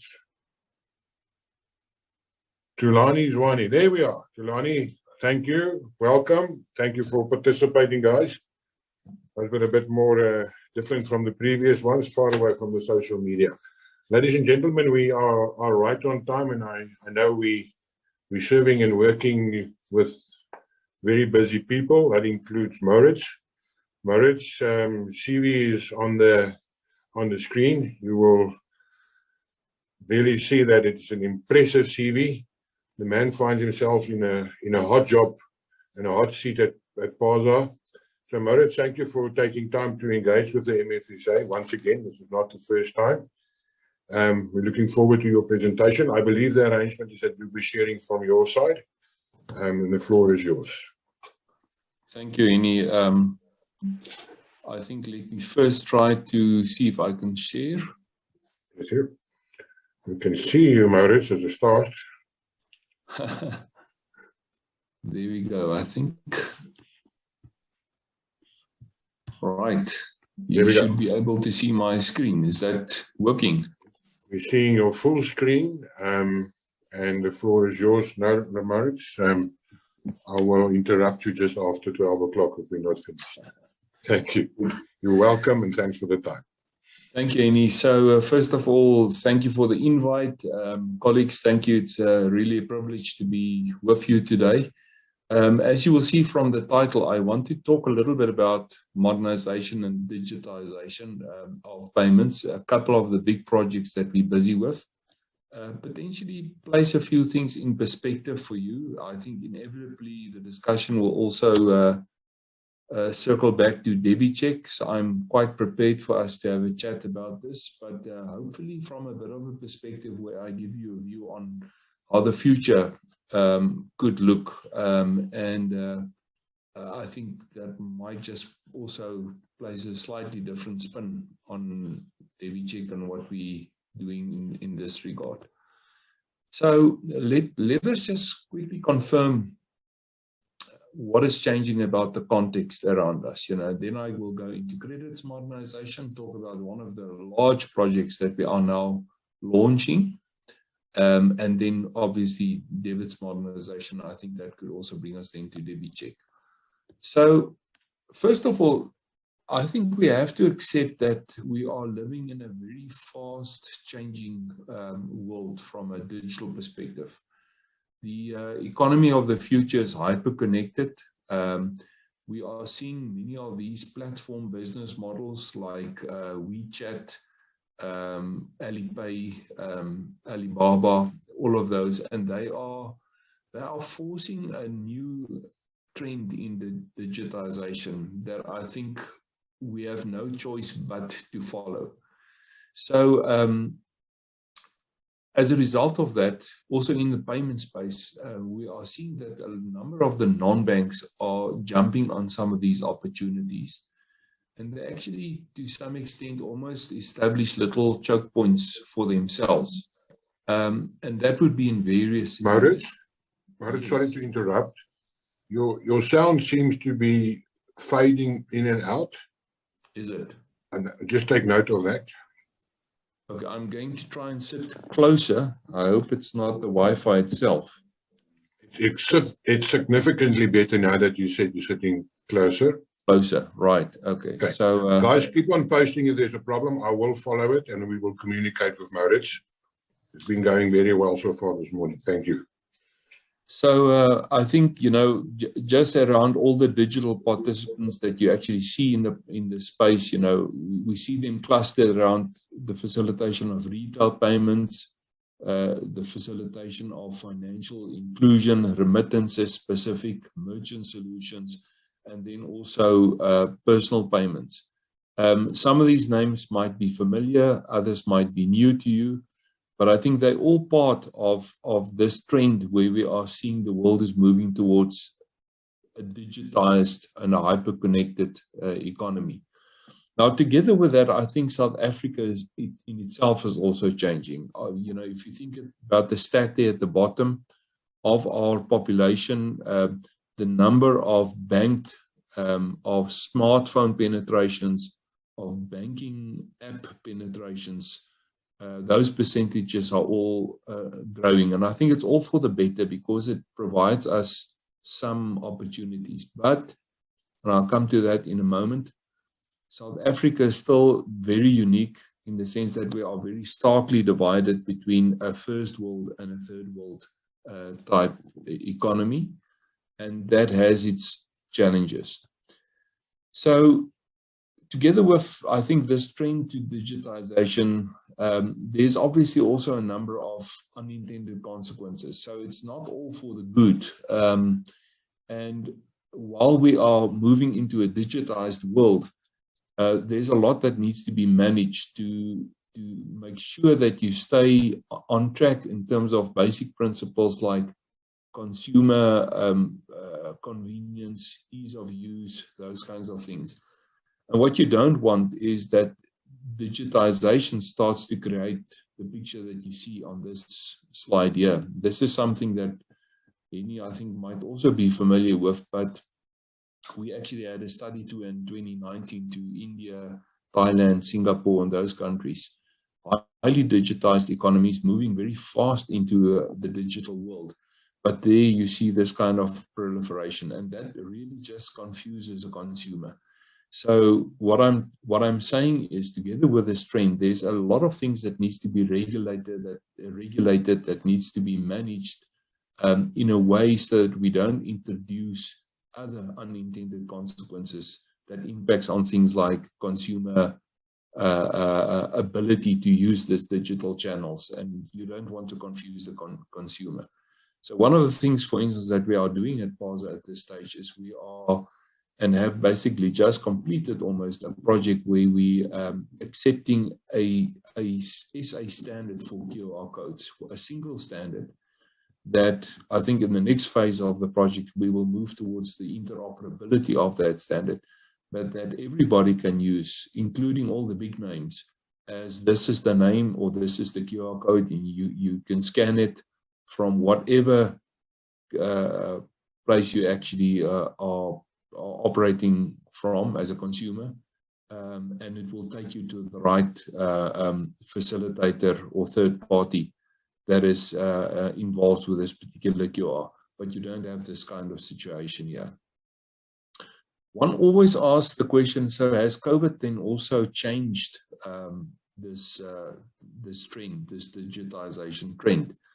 And most definitely, we have to say that so far from what we're observing is that COVID itself was a massive catalyst towards deeper digitization, more digital payments. And I think if I can just highlight two things, the one is contactless, and I'll show you on the next slide something around the online trends that we are seeing. But with regards to contactless, pre-COVID, there was still a lot of fears about contactless cards, the use of contactless cards, and so on. We are starting to see that contactless transactions have increased in this last year about 13-fold. 47% of customers move these cards to top of wallet. Consumers view contactless as the better way to pay, the cleaner way to pay. And we are starting to see the behavior that we anyway targeted right in the beginning, and that is that the card is not leaving your hand. So all that for the better.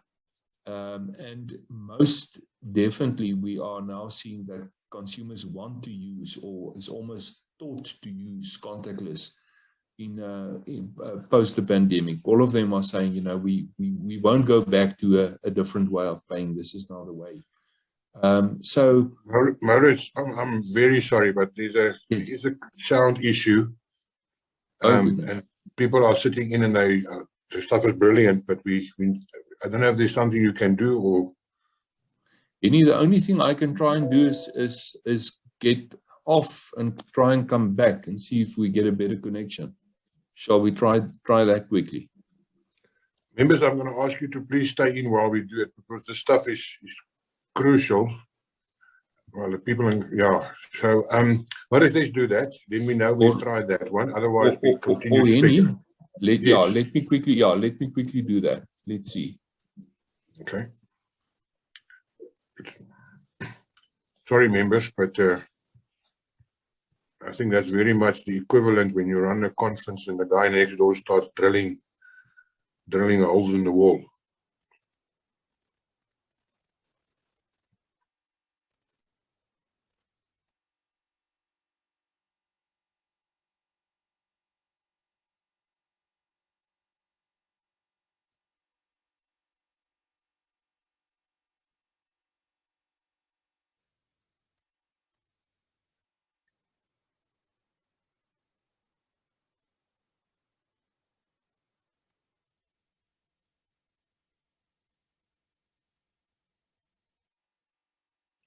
Give it a second. I know it feels like an eternity. The alternative is I tell bad jokes, which I won't do. Somebody says use headphones.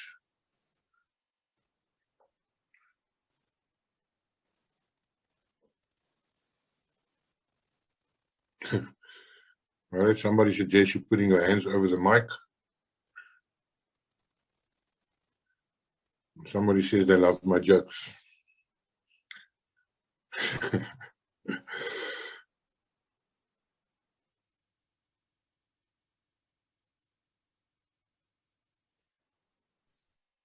Okay, Henny, I'm back in. Does that sound better? Yeah, Maurits, it does sound better, and there was all sorts of things like you must take your hand off the mic and all sorts. So, is this your first Zoom you're doing in your life, Maurits? It's not, but I take all the advice. You know, I mean, it's never too late to learn a few new tricks. Okay, so hopefully the presentation is also back on now. Everybody. There you are. It's now in full screen mode on my side. Thank you, Maurits. Okay, let's take it from here. So contact list, for instance, just as an example, hugely influenced by the COVID pandemic. The other thing that we are starting to see is how the world is moving into online shopping. Nowadays, and I think I'm speaking on behalf of the first world economy in our country, the demand is actually for more online business than business by phone or even face-to-face type of business. That's a clear trend that we are starting to see, and as a result, specifically smaller businesses are starting to ask, how can the financial sector actually facilitate them to support them to actually do online business, more and more online business. So the trend towards online and the facilitation of digital online payments is another huge one that we are seeing out there. Let's, however, not forget that we are living in South Africa in a slightly different world. And I think the only thing I want to do by ways of this slide, Danny, is I want to highlight the fact that per capita, we are still comparing as one of the extremely low GDP per capita electronic payments countries. In other words, what we are saying is cash is still a big part of payments in South Africa. So whilst the world is moving digitally, I think South Africa is really almost held to ransom by a very, very strong cash economy or cash-based economy. And I think the presentation and what we are doing in this regard is I think it's quite important to take this in as an important fact.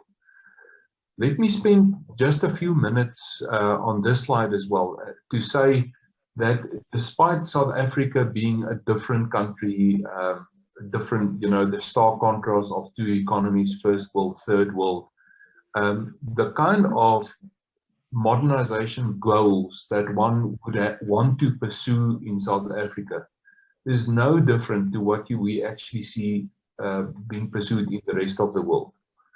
This particular slide flows from some research that we did in 2018 about, where we looked at about 10 jurisdictions, 10 countries across the world to learn what are they doing on modernization that may be different to ours.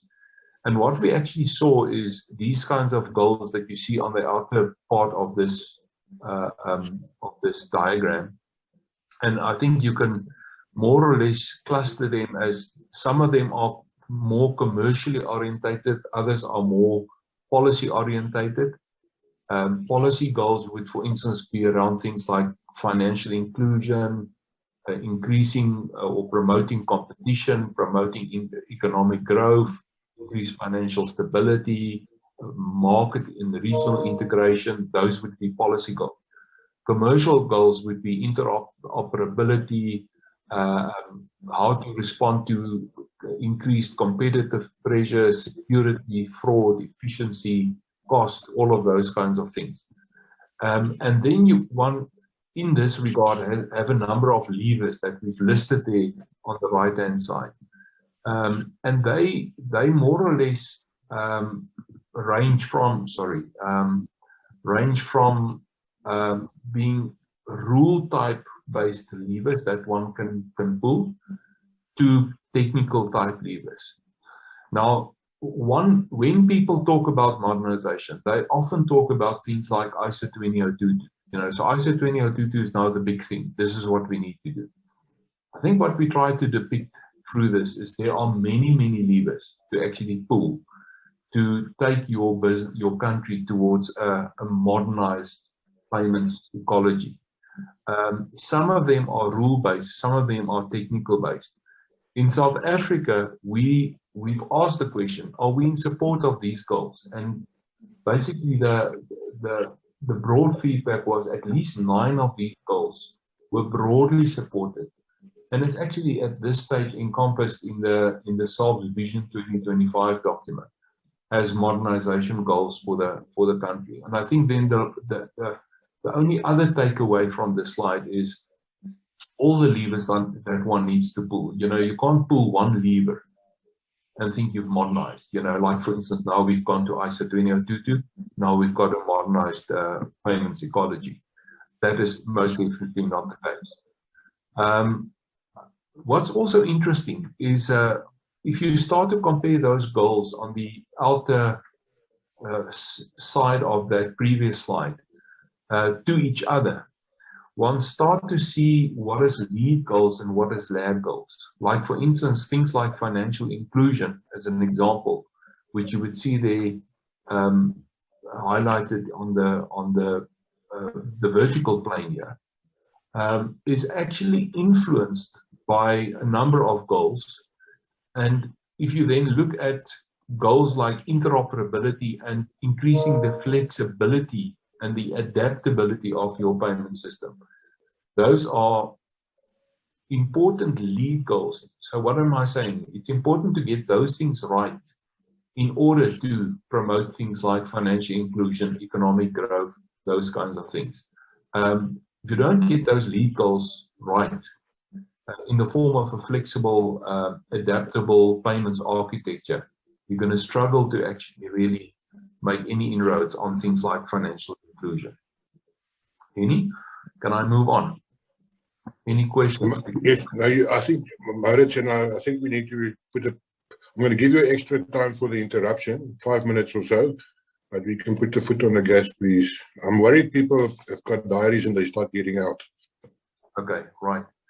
I think then another point is transformation, versus modernization. So the kind of stuff we're talking about in terms of payments modernization, if you look at this graph there on the top right-hand quadrant, open banking, APIs, instant payment systems, those kinds of things are actually more transformation than just modernization. So we are squarely in the space of payments transformation, not payments modernization. Okay, how are we tackling this? I'm seeing a yellow line here. I don't know if that comes from any person, but it is a yellow line, and I see there's a pencil on, so somebody has been drawing something. Can we erase it? Let me see if I can erase it. That's King Gillespie that's scratching all over on our slides here. Right, there we go. It's a miracle if I can get things like that removed, so well done. Well done. I think what's also important in modernization, Eddie, is that we approach this thing from an idealized perspective. If you look at current problems and you just want to design a couple of fixes for current problems, you're going to get very quickly to something we call a current future. And that's not the best place to be. You must conceptualize for yourself, what must the modern payment system of the future achieve? What is the ideal? So we'll have to be very clear on ends planning, and then you can talk about realizing that, the realization, once you've done the idealization. And in this regard, I think it's important to say, as much as these broad goals and Vision 2025 and so on informs us, it is important to articulate a few things about the future, about the ideal. Payment systems, and I think that's what I'm trying to show you in the black. Payment systems, modern payment systems, must comply to things like 24 hours a day, 7 days a week. ISO 20022 most definitely must bring certainty, and that you do through things like real-time active SLA management, better settlement approaches. we must pursue convergence in payment system, and that you'll find specifically in form factors and overlay services, like for instance, a QR code is something that must apply on the electronic side and the card side. You don't want a different thing to apply on the one and another thing on the other end. It must balance the rights of consumers and users. We always recognize this as a four-party game, and ultimately the two parties, consumer and user of the system, must have balanced rights. Settlement risks must be reduced at all costs.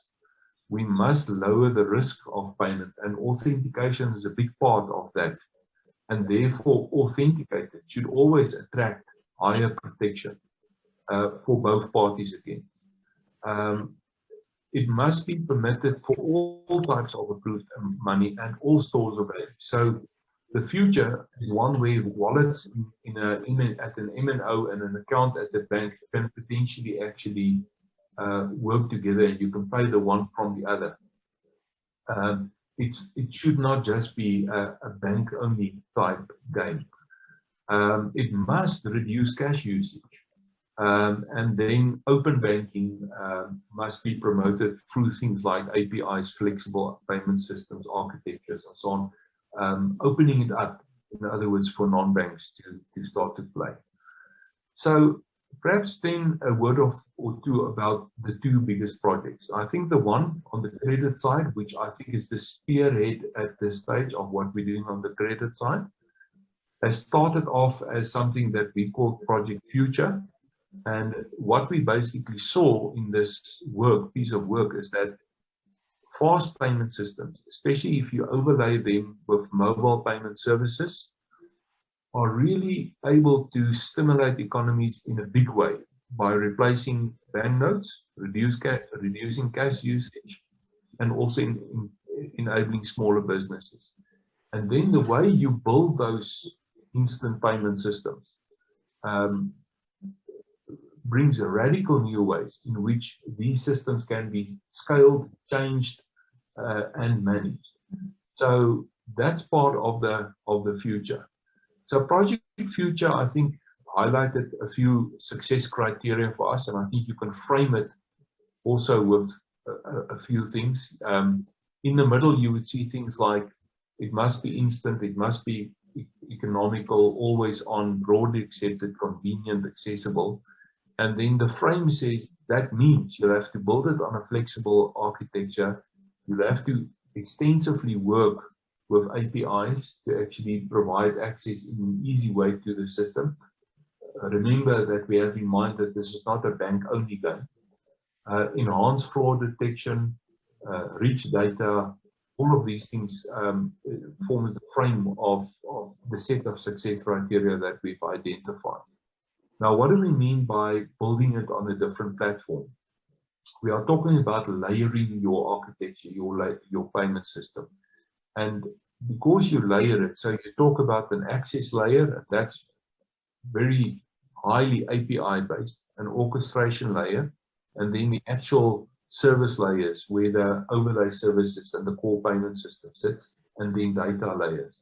By separating it in this way, you are able to build these payment systems not as standalone silos, but as one architecture, one platform on which various functions can actually reside and they can live next to each other. So yeah, I think quite important for us then to see that what we are doing now in the Rapid Payments program is complying to this kind of picture that we have here.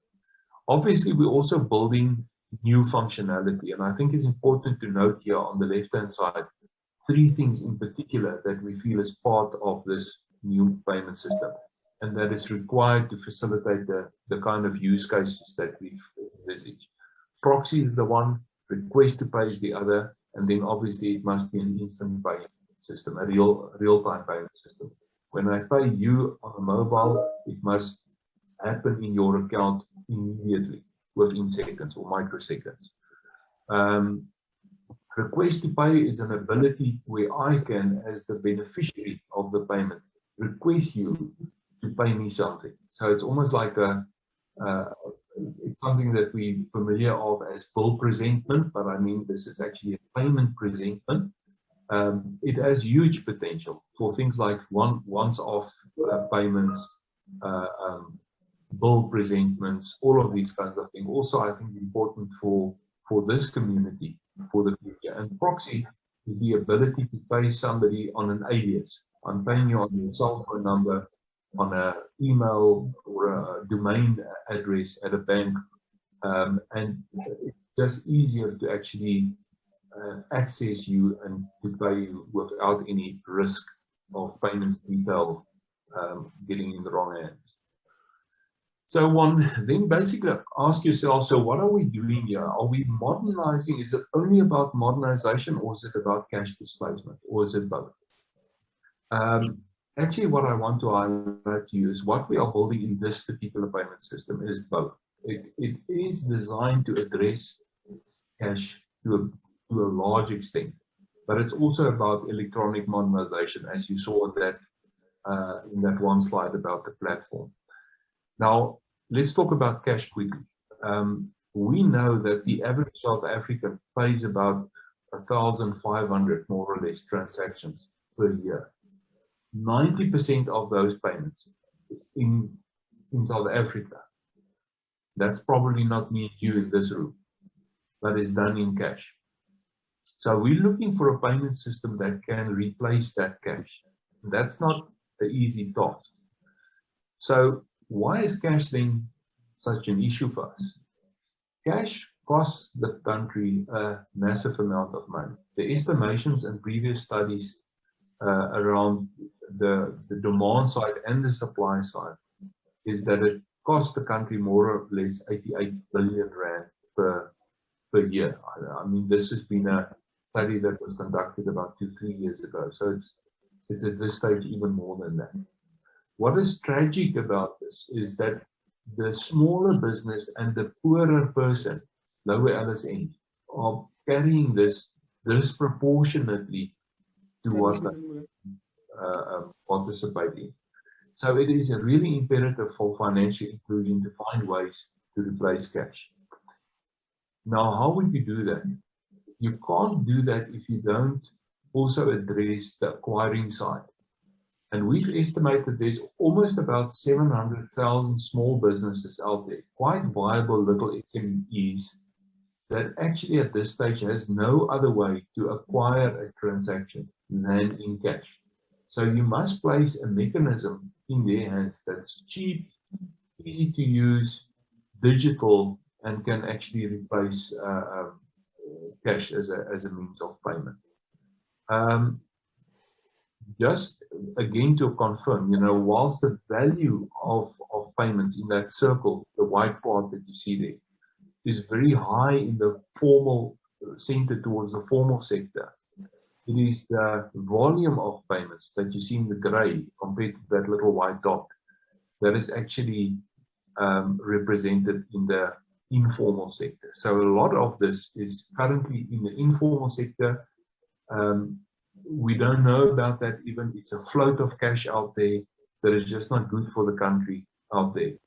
On top of that, I think there's huge potential for ancillary type business, to start to do curated financial services on the basis of the information, to lend, to back whatever you start to see as formal transactions with lending and so on. So there's massive opportunity for economic growth in this kind of payment system. Now, our calculations and estimation is that, and this is very conservative, is that a payment system like this will at least bring a 0.25 uplift in the economy. Okay, I'm going to run through a few slides just in the interest of time. So perhaps just for a moment on this slide to say, if you then compare payment systems, it is the envisaged new platform must tick a lot of boxes that only cash can actually accurately tick. Many of the other payment systems can't tick those boxes.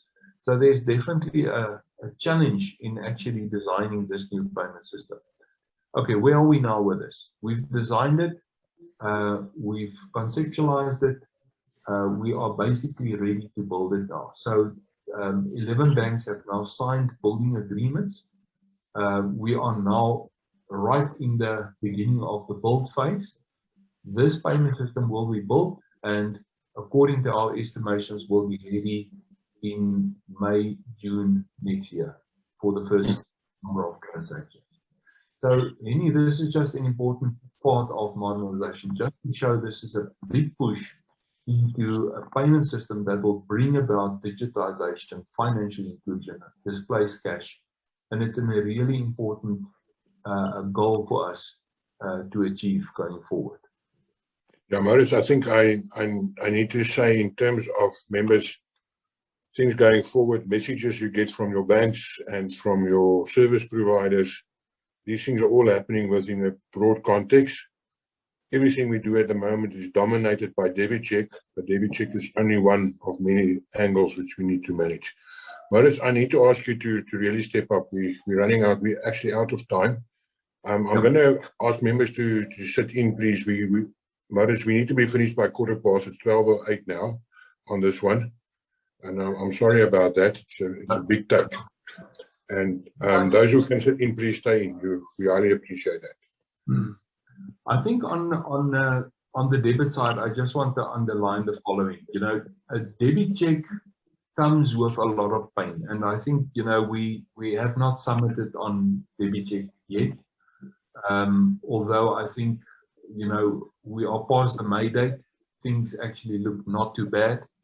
But what is important for your members to understand is that we are looking also at what comes out of debit check, what will flow from debit check, and we are seeing that that the future debit ecology is most likely going to be one where you will have authenticated mandates, where registered mandates will become a permanent feature of the landscape. All our members, as well as the Reserve bankers, on record to say they see a place and a future for registered mandate services, potentially not in the way it currently supports AC, once AC is stepped up, but whether it collects in a second or a later priority, you know, that still needs to happen. In the long term even, our members are on record by saying they want registers, mandates on register at the paying bank. So I think in the long term, something like EFT debits will also start to disappear. I'm talking about 3-4 years in the future, and it will have to be replaced by a low cost, easy to use payment system, but that gives you the additional overlay of the mandate management processes that we have in the registered mandate services. Now, obviously, that gives us a lot of opportunity to start to think differently about the rules and so on.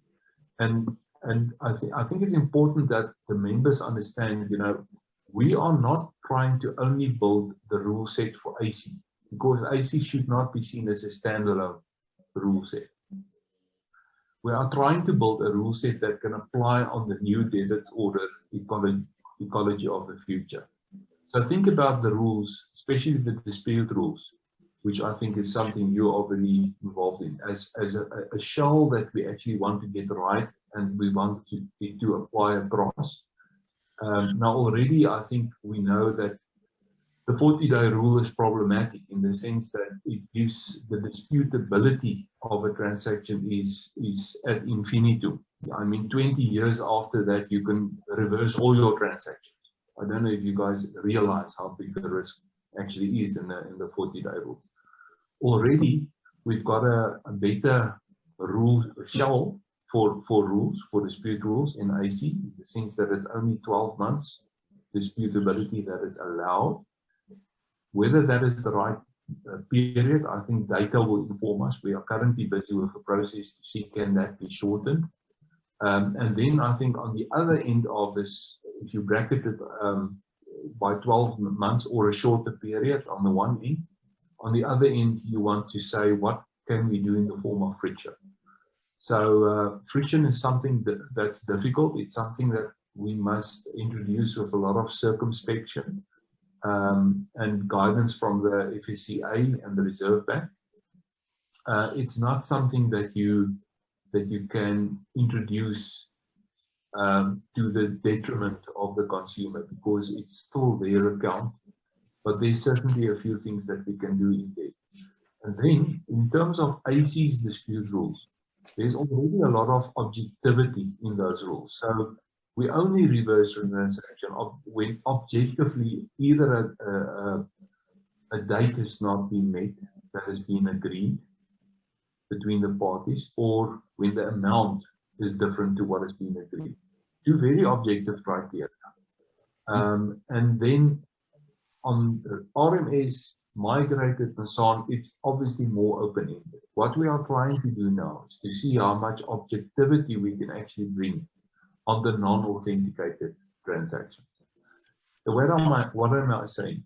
I think the 40-day in terms of NAIDO will exit with NAIDO very quickly, which only leaves EFT. We want to actually apply a certain shell of dispute rules across, and then I think we want to make distinctions between authenticated versus non-authenticated, but with lots more objectivity in that. So I think, Jenny, that's a little bit of the future. Very briefly, just on the check, and I'm going to skip over this slide. We've seen a massive uptick in volumes in the first critical month, the May month. The collections basically doubled from about 4 million collections, which, by the way, was already double the collections that we had in March. From March to April, it doubled. It doubled again to in the month of May. So we saw almost 4.5 million in additional collections. Additional to that, 1.8 million mandates, 200,000 RMS mandates have been processed. And then I think the other good news is, of the more or less 5,200 users at this stage, and the number is changing by the day. At this stage, we almost have 4,600 users already in the system, so actively participating in the debit check system. The month of May obviously has been a critical month, because this is the first time we frame volumes at the system. We are very happy that there were relatively few interbank incidents. There were a few. So let's face the fact, there were a few incidents. None of them had massive collection implications, but there were frustrations, I think.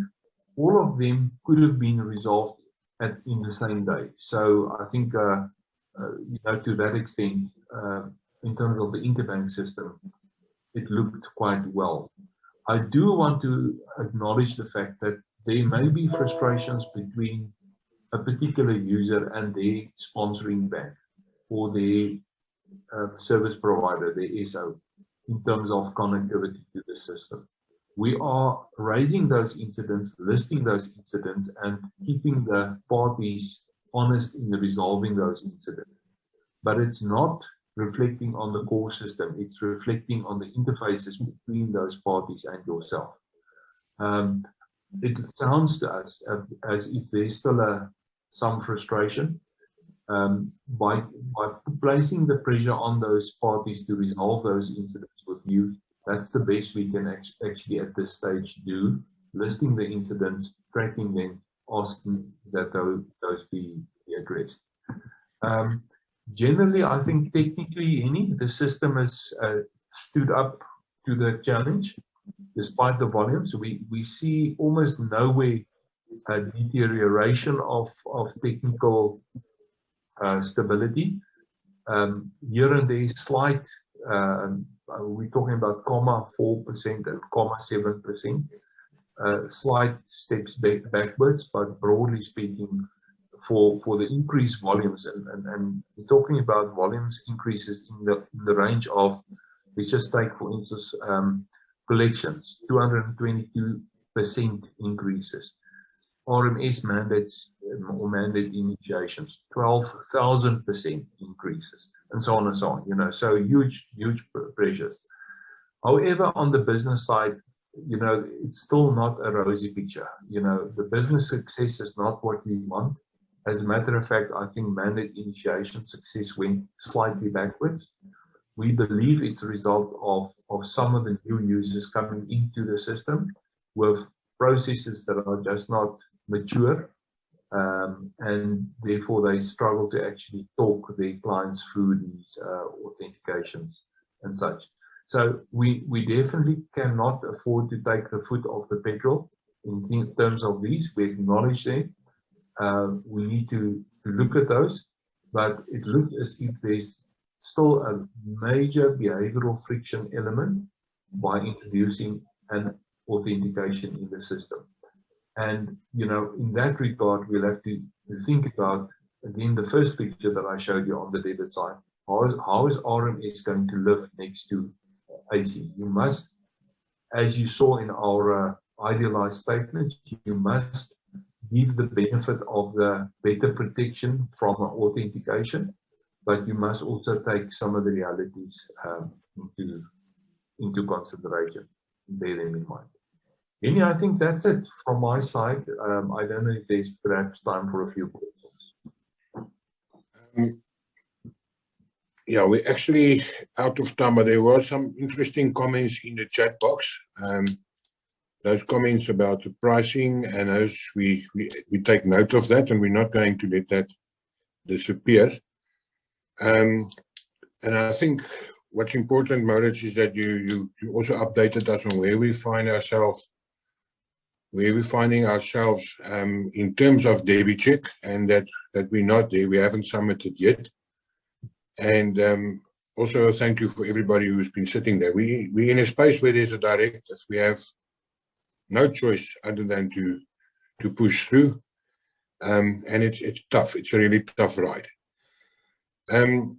Is there any specific DebiCheck questions somebody would like to pose in the box? In fact, let me withdraw that. We have received some questions prior to the meeting, which I've shared with Maurits.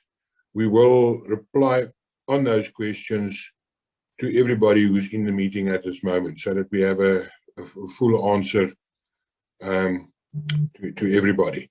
So on that point, I think I want to bring this part to an end. Maybe just a final word from yourself, Maurits, before we do a survey. No, Henny, I think, you know, we in this together. I just want to say it's important that we bear our new next date in mind, and that's the October date. So far, the fact that we are growing the volumes at the pace we are seeing looks good. But if we don't more or less reach a 50% migration by July, I think we're going to see a stark hockey stick effect in the October month.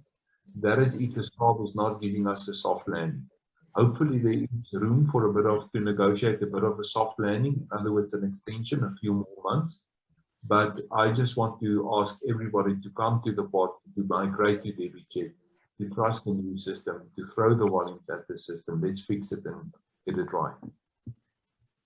Yeah, and let me add thank you to the guys who have been going out well in advance, and also a big thank you to all our service providers who are also our sponsors for coming to the party and doing their thing.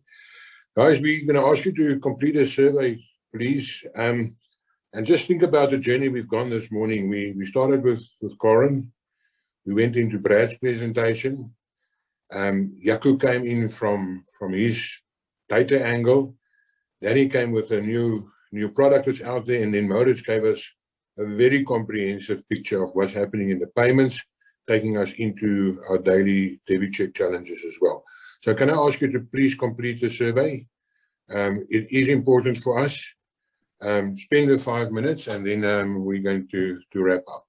We do use it, and at this point also, once again, thank you to all the speakers, those who are still in the room, and also thank you to all the delegates who have spent time with us this morning.